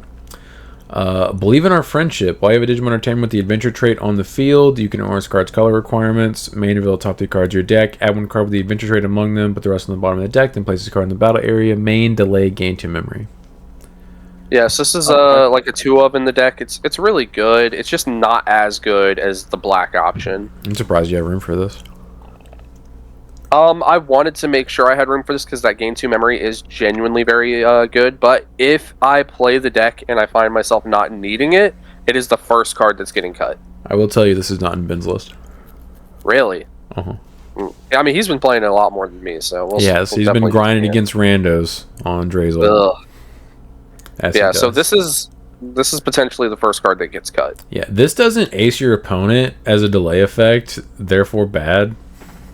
I mean, the 2 memory can be important, because I will say, real quick, before we finish off the deck with this hot garbage card coming off next, one of the major downsides of the adventure deck is you don't have surprise memory.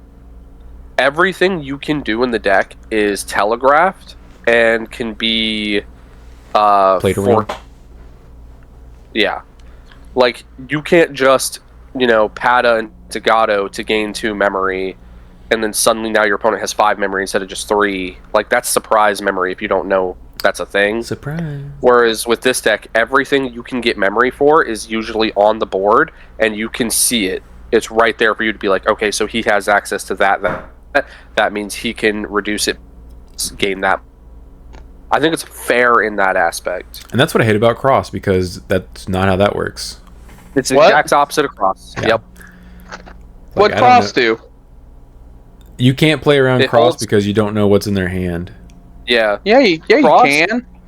Cross is the epitome of keep your secrets. Yeah. Because they're just hands. It's just... That's my main issue with Cross is, like, there's no way to play around it besides, like, floodgate them.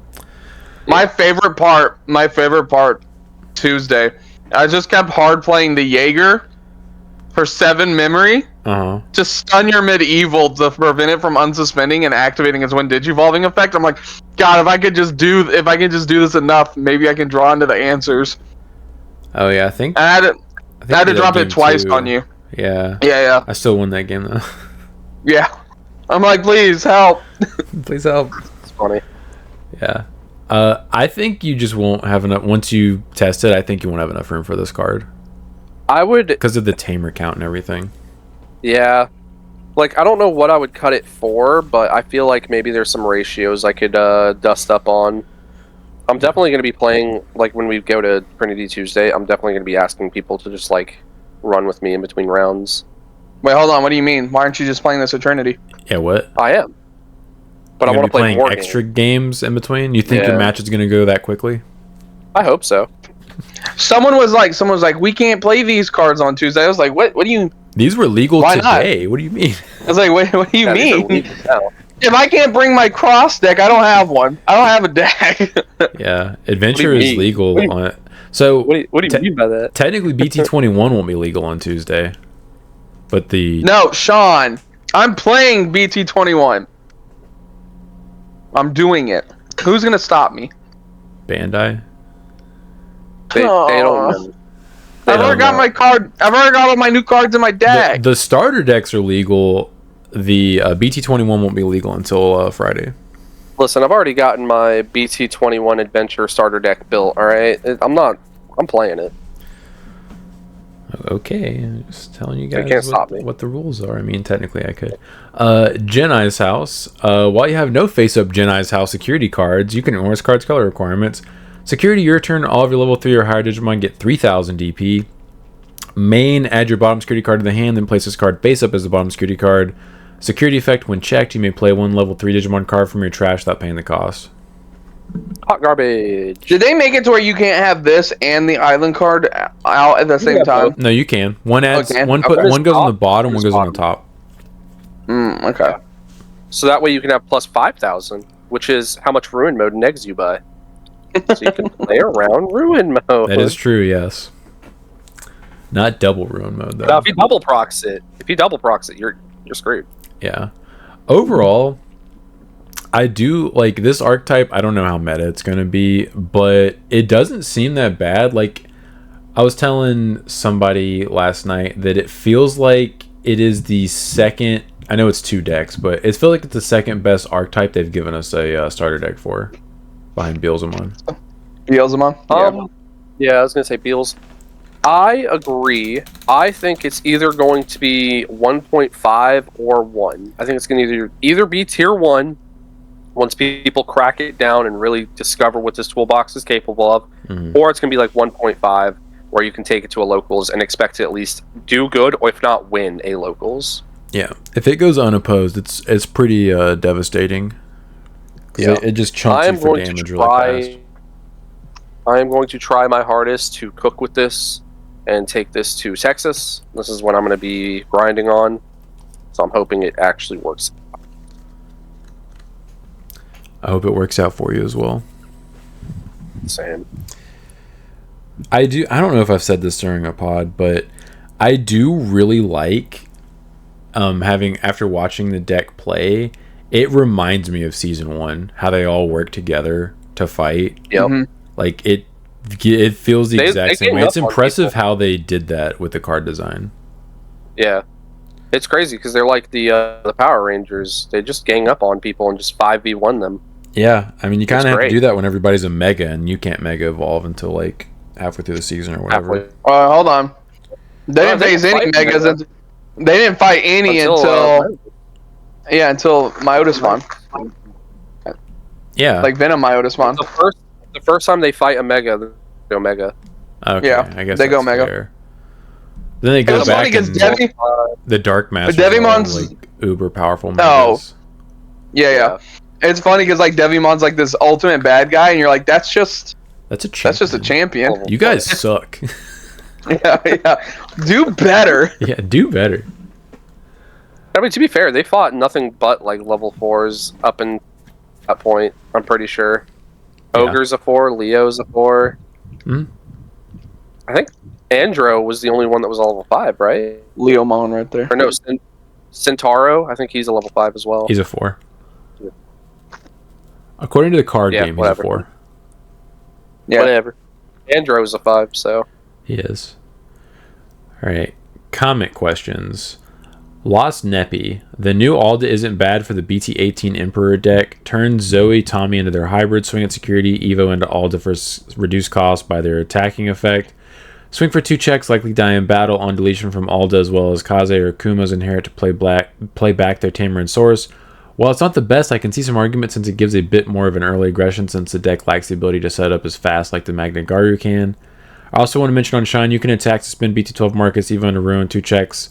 Still get the end of attack and the minus 10k DP to the board while he probably isn't going to replace BT12. This is still fairly strong if they have the ability to do so. Thoughts on what he was coping with on the Emperor stuff, Brandon? I don't know enough about it. Sounds bad. If you're playing the BT18 Emperor, I think you're already walking in with the inferior Emperor. If you're going to play Emperor Greymon, just play full-blown Takuya. That's it. Yeah. Like, if you're playing the Zoe Tommy, sorry. Can you not afford the other ones? I tried playing that deck. It just seemed really bad. Maybe it was just me. I just didn't have fun playing that deck. It wasn't just you, man. Do I need to send you these? I just have some sitting here because they're the extras I have. But like, do you need him?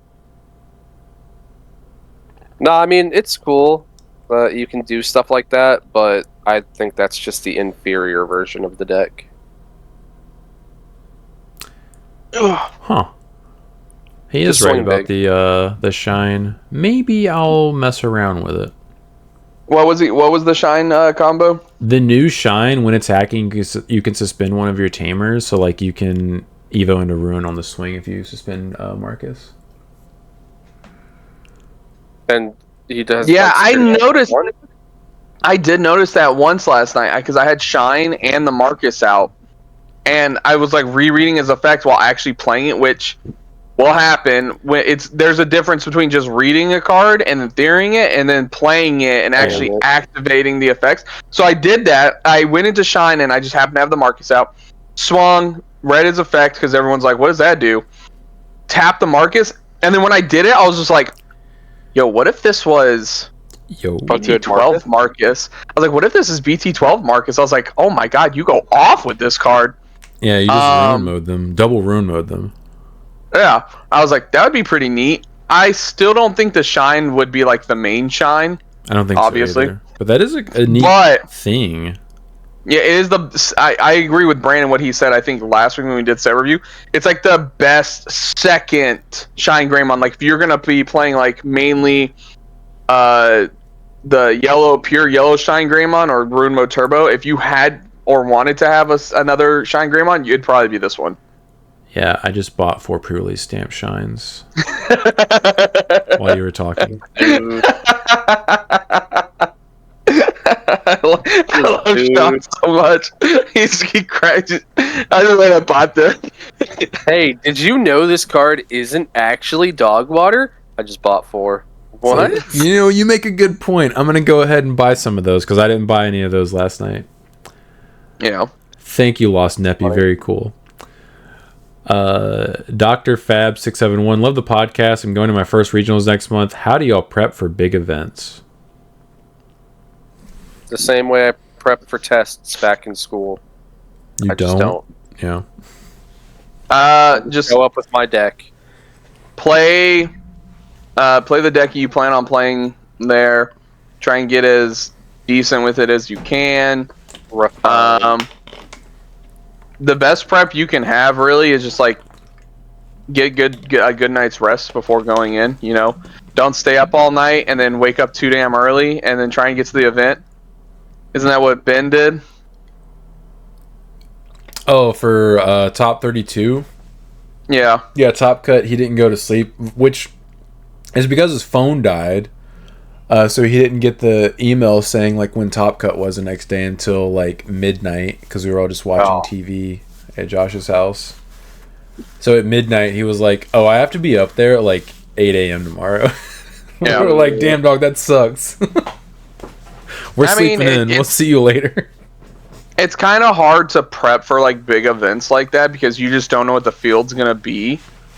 So it's kind of hard to like prepare for every matchup. You can just only kind of understand all your matchups. Like you can try and play test against them all, but I feel like with Digimon, everyone's deck is so varied. Like there's not a whole lot of like exact ratio cards. Like some decks can be, but everyone's deck is going to be slightly different in some way or another. We made a meme out of the Mirage decks back when we looked at the deck lists every week. Just because it was like, this is the exact same deck. Well, especially now that we're like, we're all on the same list and stuff like that. Yeah, we're converged. Like, there's no way to tell what's going to be what right now. Like, it's going to take a couple events for everyone to be like, oh, this one had a little bit of results. Let's all play this. And then, like, all go to it. Like the Eagles X tournament they had. Vmon Armor won that. And then you just saw all the armor stuff do this. Yeah. Just because of that, because no one knows. They're like, oh, wait. This went X1 in 5 rounds? Must be good. Yeah. There's definitely going to be a lot of like knee-jerk reactions because no one has any idea what the meta is going to be like. Which I'm really excited for. It'll make the meta interesting because it'll evolve instead of being like, okay, Japan figured it out, so I guess that's what we're doing all format. Yeah, I always found that to be super boring. Agreed. It reminds me of BT4 and BT5 because Japan was before us, but there was such little information that we still had to kind of figure stuff out. Yeah, and there's no like card like a Pokemon right now where it's just like that is the card, that is the archetype. Like Medieval's right there. It's like, hey, Medieval's like probably the best card in the game right now. Yeah. But there's no like generic. I'm not gonna say generic, but like one archetype like Dark Masters with a Pokemon was, or Anubis, where it's like, hey, that is the deck to beat right now. I will say me and Ben just test a whole bunch. Getting a good night's rest is good.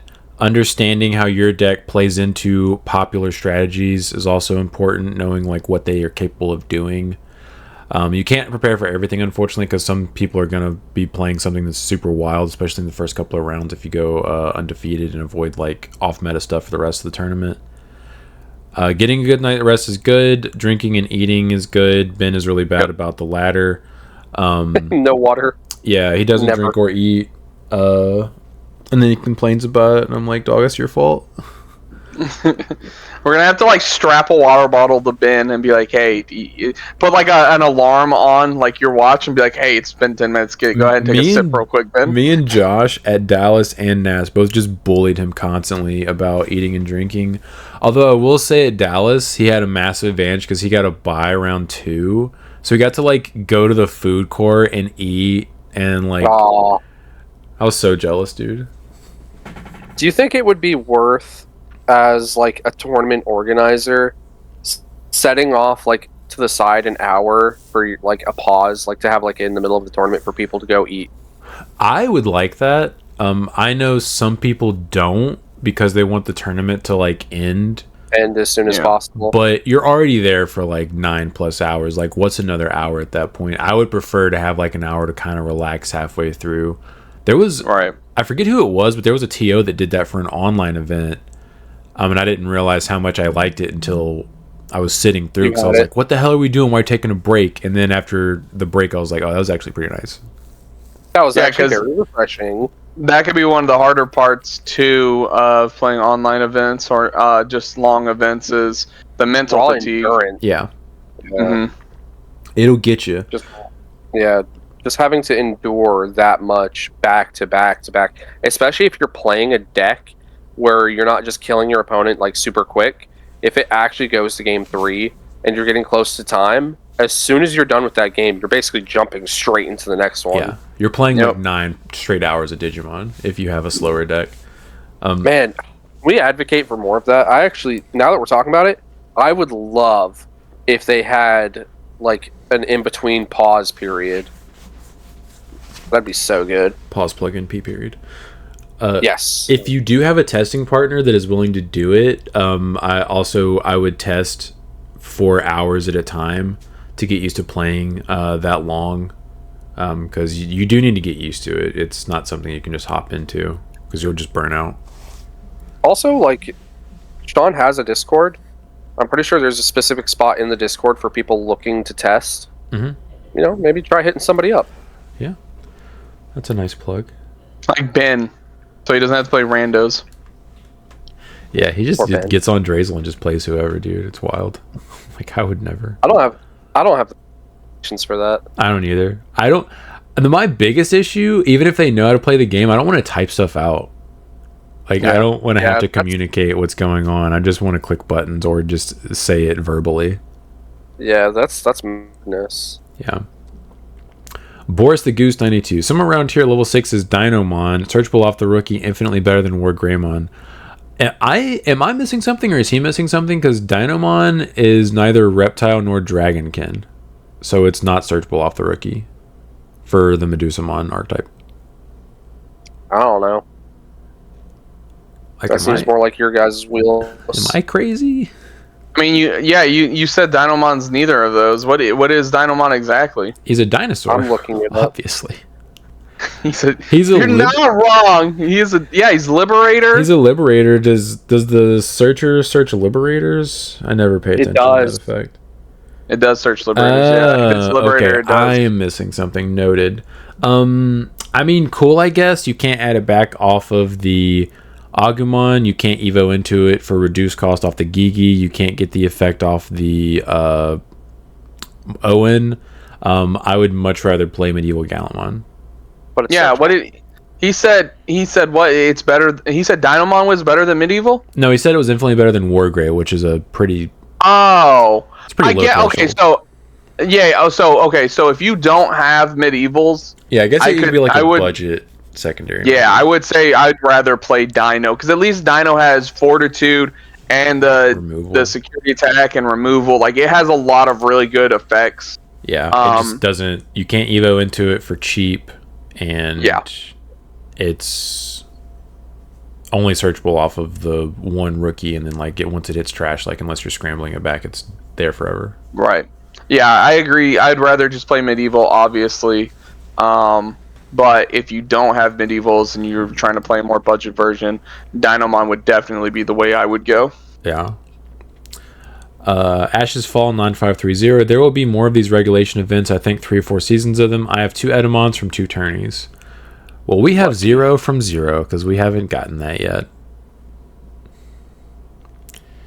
They're not even on TCG Player yet. I keep looking every so often. Actually, I'm gonna look right now while we're talking about it. I keep gotta check now. Yeah, I keep checking, and nope, still no Edamons listed on TCG Player. One day, dude. One day. Yeah, ideally we're gonna get that prize support at some point at our locals to where we can at least get it for winning locals, but we'll see. Agreed. Camrad 1 wouldn't read this for comment questions. I'm still gonna read it. Timestamp or around there about Asian ladyboys. This convo is silly. What? When did we talk about that? I said ladyboys because you were like going to Japan or whatever. Oh, okay. Ladyboys is a literal different thing. I'm not reading this guy's comment. He said not to. Yeah. He started getting very angry in the comments. Yeah, angry about lady boys? Yeah. They're referred to as ladyboys over there. Whatever. Anyway. Oreo X1000 cross up is great. That's the Hunter's card, right? Yeah. You don't remember that card? Yeah, cross up. PJ Ramirez 2304. The So Luger you asked why people uses in case you were attacking them from a rookie champion to continue Evo all the way to the level 6. The BT21 one only trashes on attack. Yeah, and it's infinitely better because of that. Because you can pick when you trigger it. Why would you want to go from a rookie to a level 6 anyway when the level 6's removal effect is a when attacking that obviously wouldn't be able to trigger? You are also probably not keeping turn doing it that way. There's no Whereas the way I'm doing it, I training usually into the level 4 and then Evo into the 5, swing, and then go from there. That's dumb. I still don't like it. Like, I understand that because it's a when digivolving trash effect. Cool. But that means you're paying, 7 memory? With your potential 2 memory rebate off the level 4 and 3. Yeah, it's not preem. I'd rather be able to selectively choose when I Evo up into it. Yeah. Blind Out 123. The Takato is a blatant example of the current line getting support gets biased treatment. Thing that Bandai does often because the Takato effect is on par with the rest of the other tamers as well as fitting the line's colors, but it's the only play cost 3 hero tamer in the set. Is it the only 3 cost? Hero, when I think. Yeah, Davis. Yeah, Davis is 4. No, Takuya's 3. Is he a hero? He is. Well, I guess Blind Owl is blind. Unless I misread how dare this. you ignore Takuya? Yeah, no. TYKD8BJ. Still waiting for Blackboard Greymon support. Well, it's coming. We're for sure getting it in whatever EX set that is. EX9 or 10 or something. I think it's like EX10 actually. Yeah, I think EX9 is all that weird stuff. With Medieval Black War. Yeah. EX10 is going to have Medieval Black War in it. Green Hill Mario. Imagine making a mill deck that only mills yourself. Ah, yes, as if Lightsworn, Tearlaments, Dredge, and Beals weren't good in their own games in their respective formats. No, but seriously, please explain what the problem is here. Why does deck destruction need to be an alt-win con? Is it only because the deck's bad that it needs all the help it can get? Because that seems like a poor excuse to add a lame alt-win con to the deck. Edit, to make my question a bit less combative, what is missing from Chaos Gallant Megidra that makes only self-mill bad? Is it just lack of good mill targets like Rivals, Deathslinger, or Wizardmon? So for me, as somebody who never played the deck, it's because their prior support did that. It milled both. Yeah. And then you get to the new support, and now it's only milling yourself. Yeah, they took away the other part, which is odd. Yeah. It's not like Beals, where Beals has almost only ever been mill yourself. Lightsworn only ever milled yourself. Imagine like you have a Yu-Gi-Oh deck that milled your opponent. All right, cool. Oh, they announced new support for it. Cool. Suddenly it mills your deck. And you're like, well, that doesn't help my cause. Yeah. I have to agree that there is a lack of, I think, archetype specific cards for the Megidramon line where you do mill your own cards and it benefits you more. Like, you have the Guillaumon, the red-purple one, if you have, like, it gives you Rush if there's 20 or more cards. And I guess the Chaos Gallant, or not the Chaos Gallant, the Gallantmon Crimson Mode Ace. But that's not even, like, a Megidra-specific card. That's just a Gallantmon card.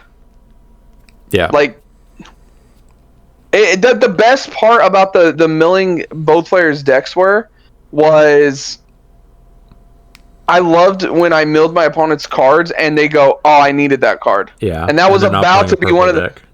Yeah, and that was about to be like their next draw or something like that. And I'm like, awesome. Like, I'm affecting them. You know, like, and we have scrambles now, so it's not like even if you do fully mill them out, if they're playing scramble, they always get an extra turn just in case.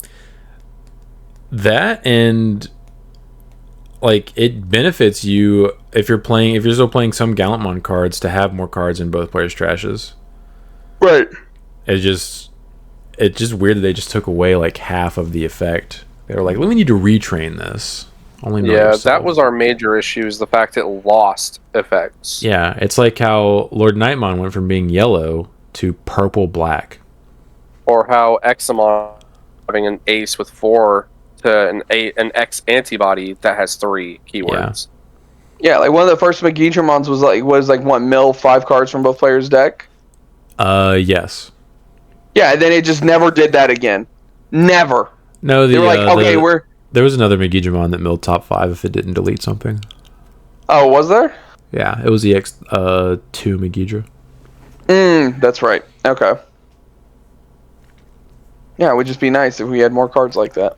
I think it's kind of odd that the new Megidra doesn't even just mill you, because then you could potentially make it live. It's very weird. It's so strange, dude. I don't know what they're doing with that deck. Random Mexican 123. They should have gave that Gaiomon progress. Agreed, dude. At least it would have done something cool. Oh, and going back, real quick, I just thought of something. That Megidramon, its end of attack delete all Digimon would have been even better if the new support, like let's say the line underneath it said like on deletion like mill cards from both players' decks. Like that would have been cool. I mean, I like the inheritables from the new, like, it's like gain memory and trash your opponent's top security card and stuff. Right. Like, I think that's solid. I mean, if they give it another line, maybe do that or something. Yeah. It's just so weird, dude. It's just like, it is very weird. It's like ruin moding your opponent, but they're not actually floodgated, and you really don't get that much of a payoff for it. But yes, the Gaiomon should have had progress or something. It's just something. Something, dude. Yeah. Benjamin Wiseman 6567. I'm noticing that green got shafted again in this set. The best card is the Puppetmon Ace, which is essentially a card blue already had. All the other green Wind Guardian cards suck and are worse than cards Blue Mon already has. Yeah, welcome to the party. Green stays losing. Green stay taking L's. I don't think the Wing Guardian is like trash level. I think it has some decent cards, and at least, and I'm just trying to think of the positives here. At least, unlike something like Nature Spirits, at least it's the two best color combination of green and blue, so you can play the Davis, you can play the Memory Boost, you can play those cards and at least always have targets you can add. I think the thing, because this is very obviously like a casual deck. Like, this isn't going to be something you can take to, like, an event and win with. Because they don't have a win condition right now. They needed a boss monster. Yeah.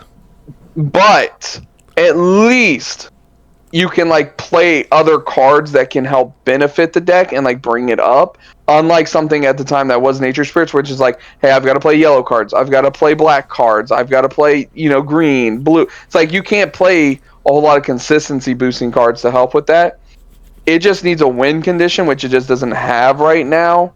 Other than that, I do think it has some, it has good, decent keywords like jamming, piercing, and cards that benefit those effects.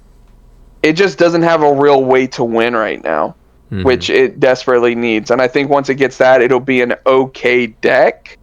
I don't think it'll be anything over the top, but I think it could be like something you take to locals and and play and have fun with, and maybe just do well with. But you're not taking this to like a big, 9-round tournament and being like, hey, I'm expecting to win here.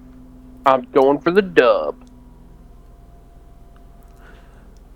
Latitude 990. The Vmon with non-once per turn Evo costs -1 seems ridiculous. The deck is designed to Evo like 3 times in a turn. That's like a Fire Rocket and a Grab Crush away from a turn 2 OTK.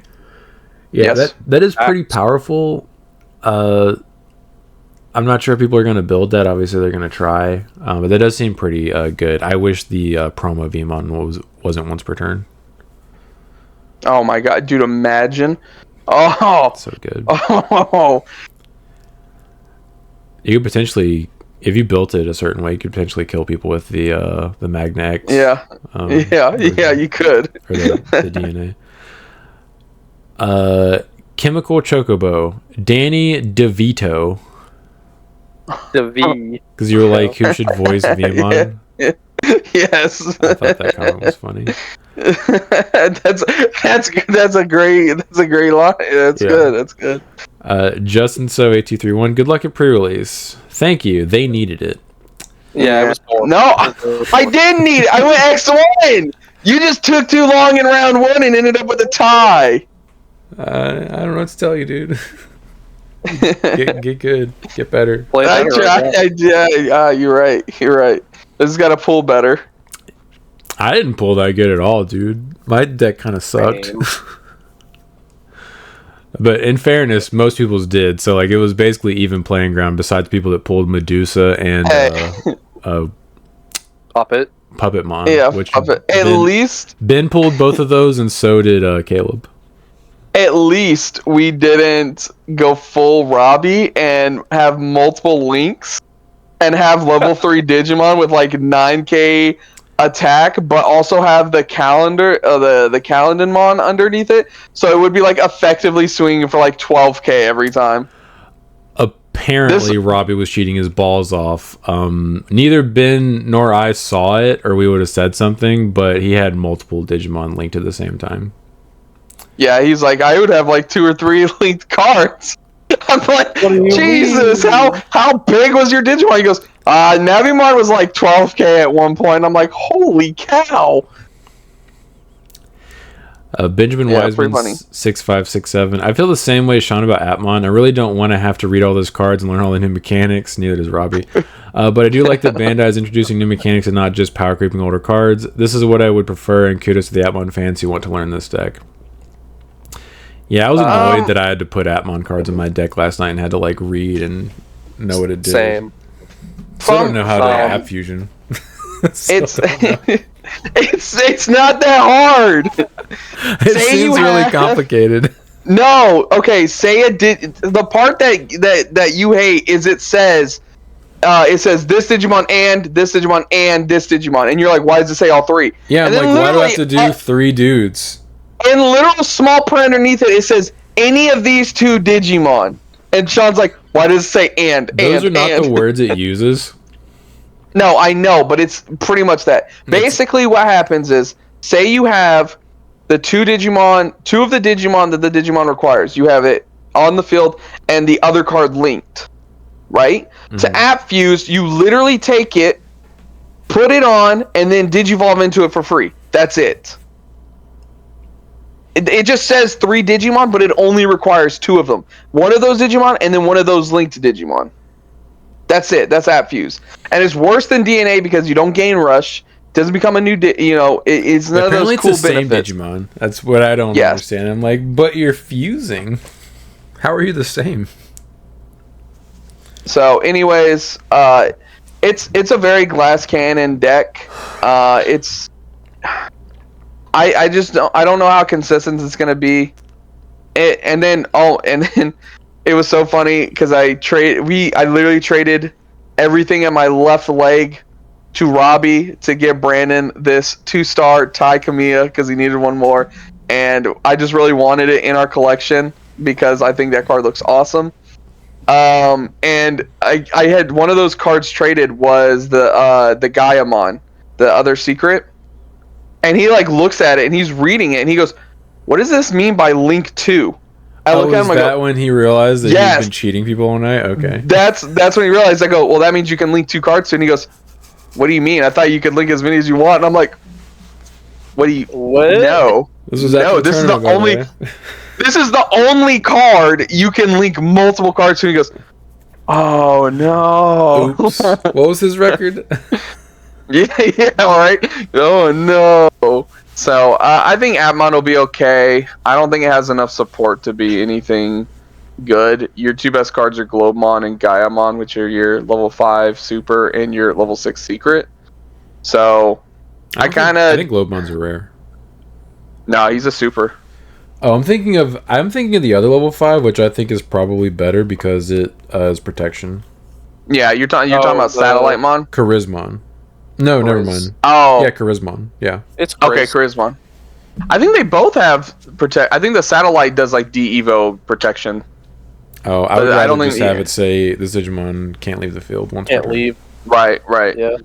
I think it'll be okay. I don't know how consistent it's gonna be. But yeah, we'll see.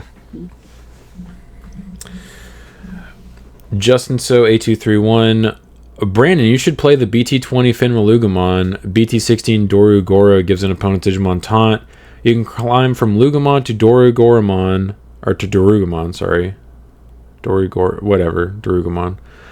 I hate all these names, dude. To Solugamon, to Finra-Lugamon in 1 turn with Baumon. End your turn, then your opponent must attack with their taunted Digimon. Then when they are forced to attack, you ace them with Finra-Lugamon Takamikazuchi. Try it. Nah, you've already got them. Combos. The problem with that is, guess what that doesn't do? Win the game. Kill your opponent right away. The regular list kills your opponent right away. Yeah, it doesn't win the game. It also requires your opponent to have something in the battle area. I would have been okay. Just been Relugo. I would have been okay with Brandon even if doing they that to don't, me. you can still like just swarm the board. Yeah, I would have been okay with Brandon doing that to me. Instead, he just killed me. Yeah. Yeah. I'd been like, oh yeah, that's fine. You go ahead and kill my Digimon. You mean you put this giant ace on the board with a target on his back, 0 protection? I kill that. He also said, it's a good thing they are doing some reverse power creep. Keeps decks from being more and more overpowered every set. Disagree. Yeah, I don't like the idea of it's a pointless print set. new cards that aren't. Yeah, just don't print print new cards that aren't as good as the old cards. That'll get people to stop playing the old cards, right? Yeah, that'll get people to buy this set. This is one of the worst sets we've had in a very long time. Yeah, it definitely feels like it. Like, there's a couple Opening my 1 box, like, I went into this thinking, oh, yeah, I'll probably buy 2 boxes. I opened my pre-release packs, and I went, I'm buying 1 box. I only bought a box to open on the channel. Otherwise, I would not have bought a single sealed piece for this game for this set besides the pre-release packs. Yeah, I can't wait for you to pull a tie out of your box. Maybe. I guess you don't need it if I do. since you guys We got this. we have a 2-star, Brandon. It looks cool. It does. I'm a little disappointed that it's not like super textured. It does still look good. The gold outlining looks really cool. It reminds me of the original Rare Tamers. Yes. But they could have done a better job. I think it looks awesome. I love it. If you pull a tie, I will take that off your hands, and then I will collection the other one, so I'm not using it in the deck. You'd rather just collect dust forever? Yeah. You gotta flex on people. Is it because you don't want to have to double sleeve your deck? I mean, I wasn't going to begin with. Ridiculous. When you ding the edge of that card re-sleeving your deck, you're gonna want to commit slip and slide. I'm just telling you, dude. It'll happen. That is why I double sleeve my decks now, because I did that to a $100 card once. Okay. All Okay. right. Go on next question. It's your card. I don't care. He's impossible. Blue eyes? You see his blue eyes? I don't care. This That's on thing a is Digimon so card. beat to hell. That's worthless to me. What's the next comment, Sean? This guy. Dauntless Odin. Oh, hold on. I just want to mention this because we forgot to mention it. Someone pulled the signature Grace Novamon in their pre-release packs, and they were playing without sleeves. In their pre-release? In their pre-release. Me and Ben had to walk away. When we saw it. I forgot to mention that, yeah. There was another level 7 in the set. I forgot about that because I was just thinking Omnimon and Xmon X, but yeah, there was also Grace Novamon. Alright, Dauntless Odin 5648. Pretty sure the illustration pack cards are textured. I fast forwarded to the end of the funny Yuki VTuber box opening to see how the box offers were handled. They are, which they look pretty good. I think the Patamon and the Angelomon, the original alt art, still look better, but I don't think they look bad. Also, I have officially pulled a chase card. I pulled the Titamon illustration. Oh, that's right. Yeah, you did pull the Titamon Sig. And then that immediately got traded as part of the pile of cards in Chris's limb to get the tie. Yep. My left leg. I mean, you at least traded for a card you will get to play. You would never have played that Titamon. You were right. I would have handed it to you and told you to put it on TCG for like $60 and hope it sells. I wouldn't have been able to sell it until Friday. So I'm just saying. It probably would have tanked by then. Like you probably wouldn't have wanted to sell it at that point. I have a feeling all those cards are going to be worthless. I don't know. The Beelzebub last I looked was going for like $200+. It's still pre-sale prices. Yeah, agreed. But you know. Iolka 64, Dartramon Ace is in one of the BT21 box upper packs limited card pack. Yes, I think I knew that, but I'd forgotten or something, or maybe I never knew and you told me and I looked it up. But yeah, they did give us one of each of the LM cards as a box upper, which is really nice because now we have access to those cards. It is. We also had a nice cool alt art in there. Was that the one that had the alt art, or was that the one that had? Yeah, that was the one with the alt art. That's the one that just has pack. one of those random alt arts. Yeah. Reprint. Okay. I haven't opened my box yet, so I don't remember what's in I just need one more Patamon. If I pull it, it's yours, dude. I don't want it. I got 3 Patas, and then I traded for my 4 Angelomon Aces. Yep. Kyle Newey 9278. LOL. Okay, I'll stick with birds then. Good. Birds. Good deck. You now have another Garudamon to play, and it's good. Yeah. Panzerka can tell by the quick dismissal of the galactic pieces there is lack of familiarity with the deck, and Paladin Ace is not a good answer. You have to have 3 bodies in play to be able to ace versus a galactic plus Ragnacan, and they have Zenith. You aren't going to be a level 6. TLDR aces don't really do jack versus galactic. Tell that to my Magnamon X, which is immune from all of your effects, and I can Paladin on top of. I could just hard play the Paladin. Is there a card in Galactic that prevents all of its sources from getting stripped? No, he's saying you won't have a level 6 to do it with because I'm going to kill all your stuff. And I said Magnamon X says hello. Why wouldn't you just drop it and just be like, okay, you have none now? I mean, you could also do That's that. what I would do. Yeah. Oh, you finally set your bro up? Have you considered not? The quick dismissal is I think the deck is too slow, like it always was. It's cool that it got support, but I don't think it's going to be good because you're going to get outpaced by anything that's remotely good. I do think a lot of people are going to try and build the deck and like make it like good, but it's like Sean said, it takes a lot of time to set up. You have I don't think you have any way to play your Zeniths for free, so you're gonna have to set up a couple turns of playing those. Venmon, you're gonna have to take a couple turns setting those up. Yeah, like once you start getting going, if your opponent hasn't killed you by that time, sure, yeah, it's gonna be cool. Yeah. You will just kill your opponent super quick with it. Not super quick, but like once you have the entire setup, but it's still gonna take several turns to set up. And right now, I think with the deck, with how like decks are, Armor Rush is gonna kill you. Yeah. Adventure's gonna kill you. Adventure's gonna kill you. What are you gonna do against Magna DNA? They're gonna kill you. Cross can kill you. Yeah. Gallon X is gonna kill you. Red Purple Imperial is gonna kill you. Gallon X can kill you. Yep. Regular Imperial Luga can kill you. Yeah, Imperial will just kill you. Like I'm not like none of us are saying like, oh, this deck is trash. It's just too slow right now. It got better. Yes. It is still way too slow. Right. And there will be times that you will draw, and you'll be like, oh, all Venmons in hand. Oops, all Venmons. Why did I put 30 of these in my deck? Damn it. Yeah. So I mean I would like to try and build it and mess around with it, but I'm not gonna like it's not gonna be competitive. Yeah, it'll probably be a fun locals deck, assuming your locals isn't like hyper competitive, but I don't think you're ever gonna win an event with that. Yeah. I'd rather build Medusamon before that. Medusamon will just kill you. Yeah. Cal Nui 9278, Canon Weissman is giving me Stardust Dragon vibes. Yes. Yeah, they always do. He's always a big dragon boy. I'll say this: Gamamon's deck itself, we don't think is very good. I mean, maybe someone can eventually cook with it, and it'll eventually. Again, it's one of those decks where Bandai will keep throwing stuff at the wall until something sticks. Yes. But it does have some of the coolest level 5 and 6 designs. Like Kano and Sirius arts always look really cool. I think like just the dragon, and then Sirius with like the gun arms. I'm like, yeah, that's just cool. Yeah.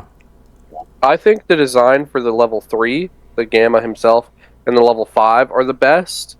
I'm not a huge fan of Sirius or the other level 6. I like Sirius. And the level 4s look goofy. Yes, very goofy. They do. But I like the 3 and I like the 5. Specifically the 5. Anna Weiss's peak. He also said, can play EX8 Tyrannomon, the play out of security as well, so more chance to have bodies in DP. Yeah, but wouldn't you just rather play more Gamamon cards? Adding like a random I don't know if he's talking about Gamamon. This is a separate comment, but I'm not sure what deck he's talking about. Oh, was he talking about what were we playing? Is he talking about Medusa? That's what I'm thinking. Because we were talking about Dino for War Greymon. That's what I'm thinking. But do you need bodies in that deck? There's no timestamp on it. You're just guessing. Yeah, which Tyrannomon is it, Brandon? I have it in my head, but I'm trying to think of like Digimon from EX8. Yeah. It's the security Digimon, and then start of main phase when Digivolving gets 2,000 DP until 3,000 DP until the end of your opponent's turn. Is it a reptile? What's its trait?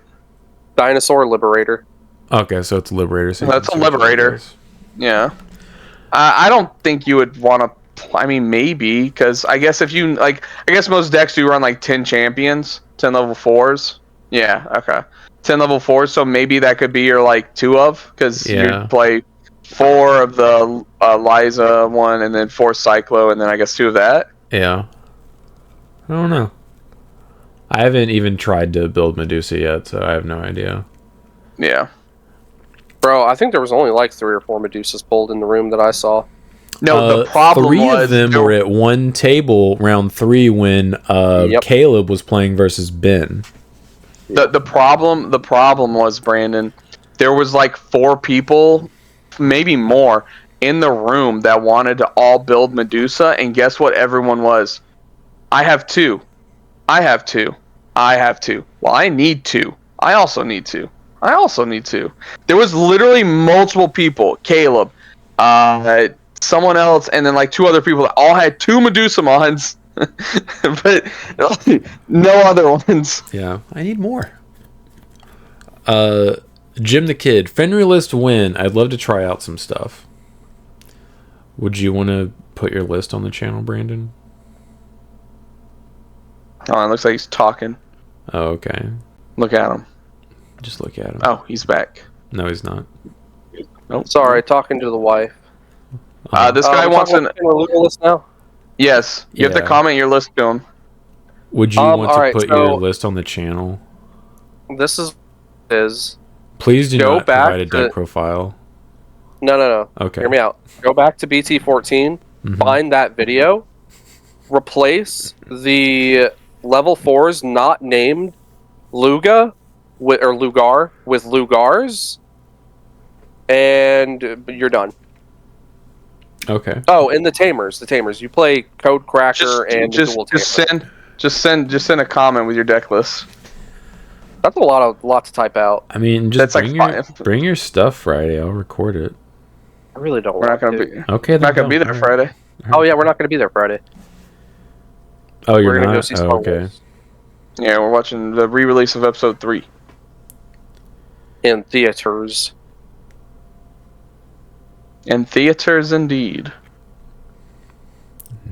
Nerds. Yeah, Anyway, you're right.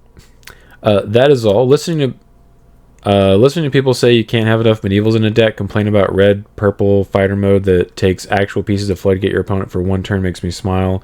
As you guys say, who hurt you with fighter mode? I wasn't complaining about red, purple Imperial. Read the reply. Yeah, the answer has been Ben hurt us. Yes. I never That was complained me. about it. I said it didn't need to be hit. Yeah. I mean it's fine. No complaints. I think Yeah. the fighter mode himself is fair and balanced.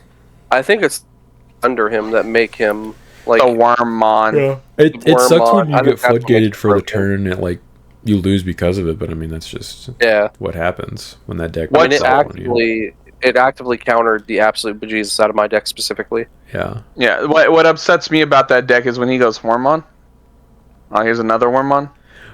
Wormmon, Shademon, and now- Wormmon, Shademon, Wormmon. Yeah. In the video that I posted where he won game 2, he went into like 4 promo Shademons in like 1 turn, and I was like, Jesus. I literally asked him while he was doing it, I was like, what are you looking for? Because he was clearly digging for something. I'm like, do you not just have game here? And he was like, I'm looking for another level 5. He never saw one. That's Yeah. like calling back the 5s out of his trash. Yeah, no, that Wormmon is definitely like once he sees one of them, or if by God sees 2 of them. Mm-hmm. By God, it's coming down with a steel chair. Yeah, you're in trouble. Yes. Shady Water 7, which this is Josh. That level 4 Ghoulish Gamamon is easily a 4 to 5 power level card for the deck. I said, hard to gauge when the entire deck blows. I think Josh should build Atmon. I He's hear he not really going likes to. that deck. I hear he really likes that deck. Josh That said archetype. if he pulls the chase, if he pulled the Chase Gaiamon last night, he would rip it in half. And let Sean record it to post it on Yeah, the and I was channel. like, let me record that if you do, please. And he was like, okay. He hates He Atmon because despises them. he his own volition chose to watch all of Atmon for no reason other than it was like Digimon. He said it's like And- Digimon. I'm a fan. I don't Yeah, blame and I'm him. like, He was like, this surely I'll like this. I like Digimon. And they were like, joke's on you. We actually crap all over Digimon the whole time. Just From what I've heard. stop watching it. Just stop watching it. Like you don't I have to hope it finish got it. better, dude. Surely it would get all the better. way up. All the way up to the final episode. God, I hope this gets better. He also refused to put any Atmon cards in his pre-release deck. He was forced, I think, to put 1 in there because like he literally didn't have anything else to play because there are so many Atmon cards out of your 6-packs. Yeah. But yeah, unironically, I think in my match, I think unironically in my match against him is the match where I linked the most app stuff. He was probably just raging inside. I remember whenever they like these stupid. Whenever they came out with those official sleeves that had the Atmon character on the sleeve, we saw them for the first time at Dallas, and I remember him saying, "Dude, they better not put Atmon in this game. I hate Atmon." And I was like, "What is that?" And he explained it to me. But like back then, he was like, "Dude, I hate Atmon, hate it." And he was so mad. I'm surprised he even bought a box. Yeah.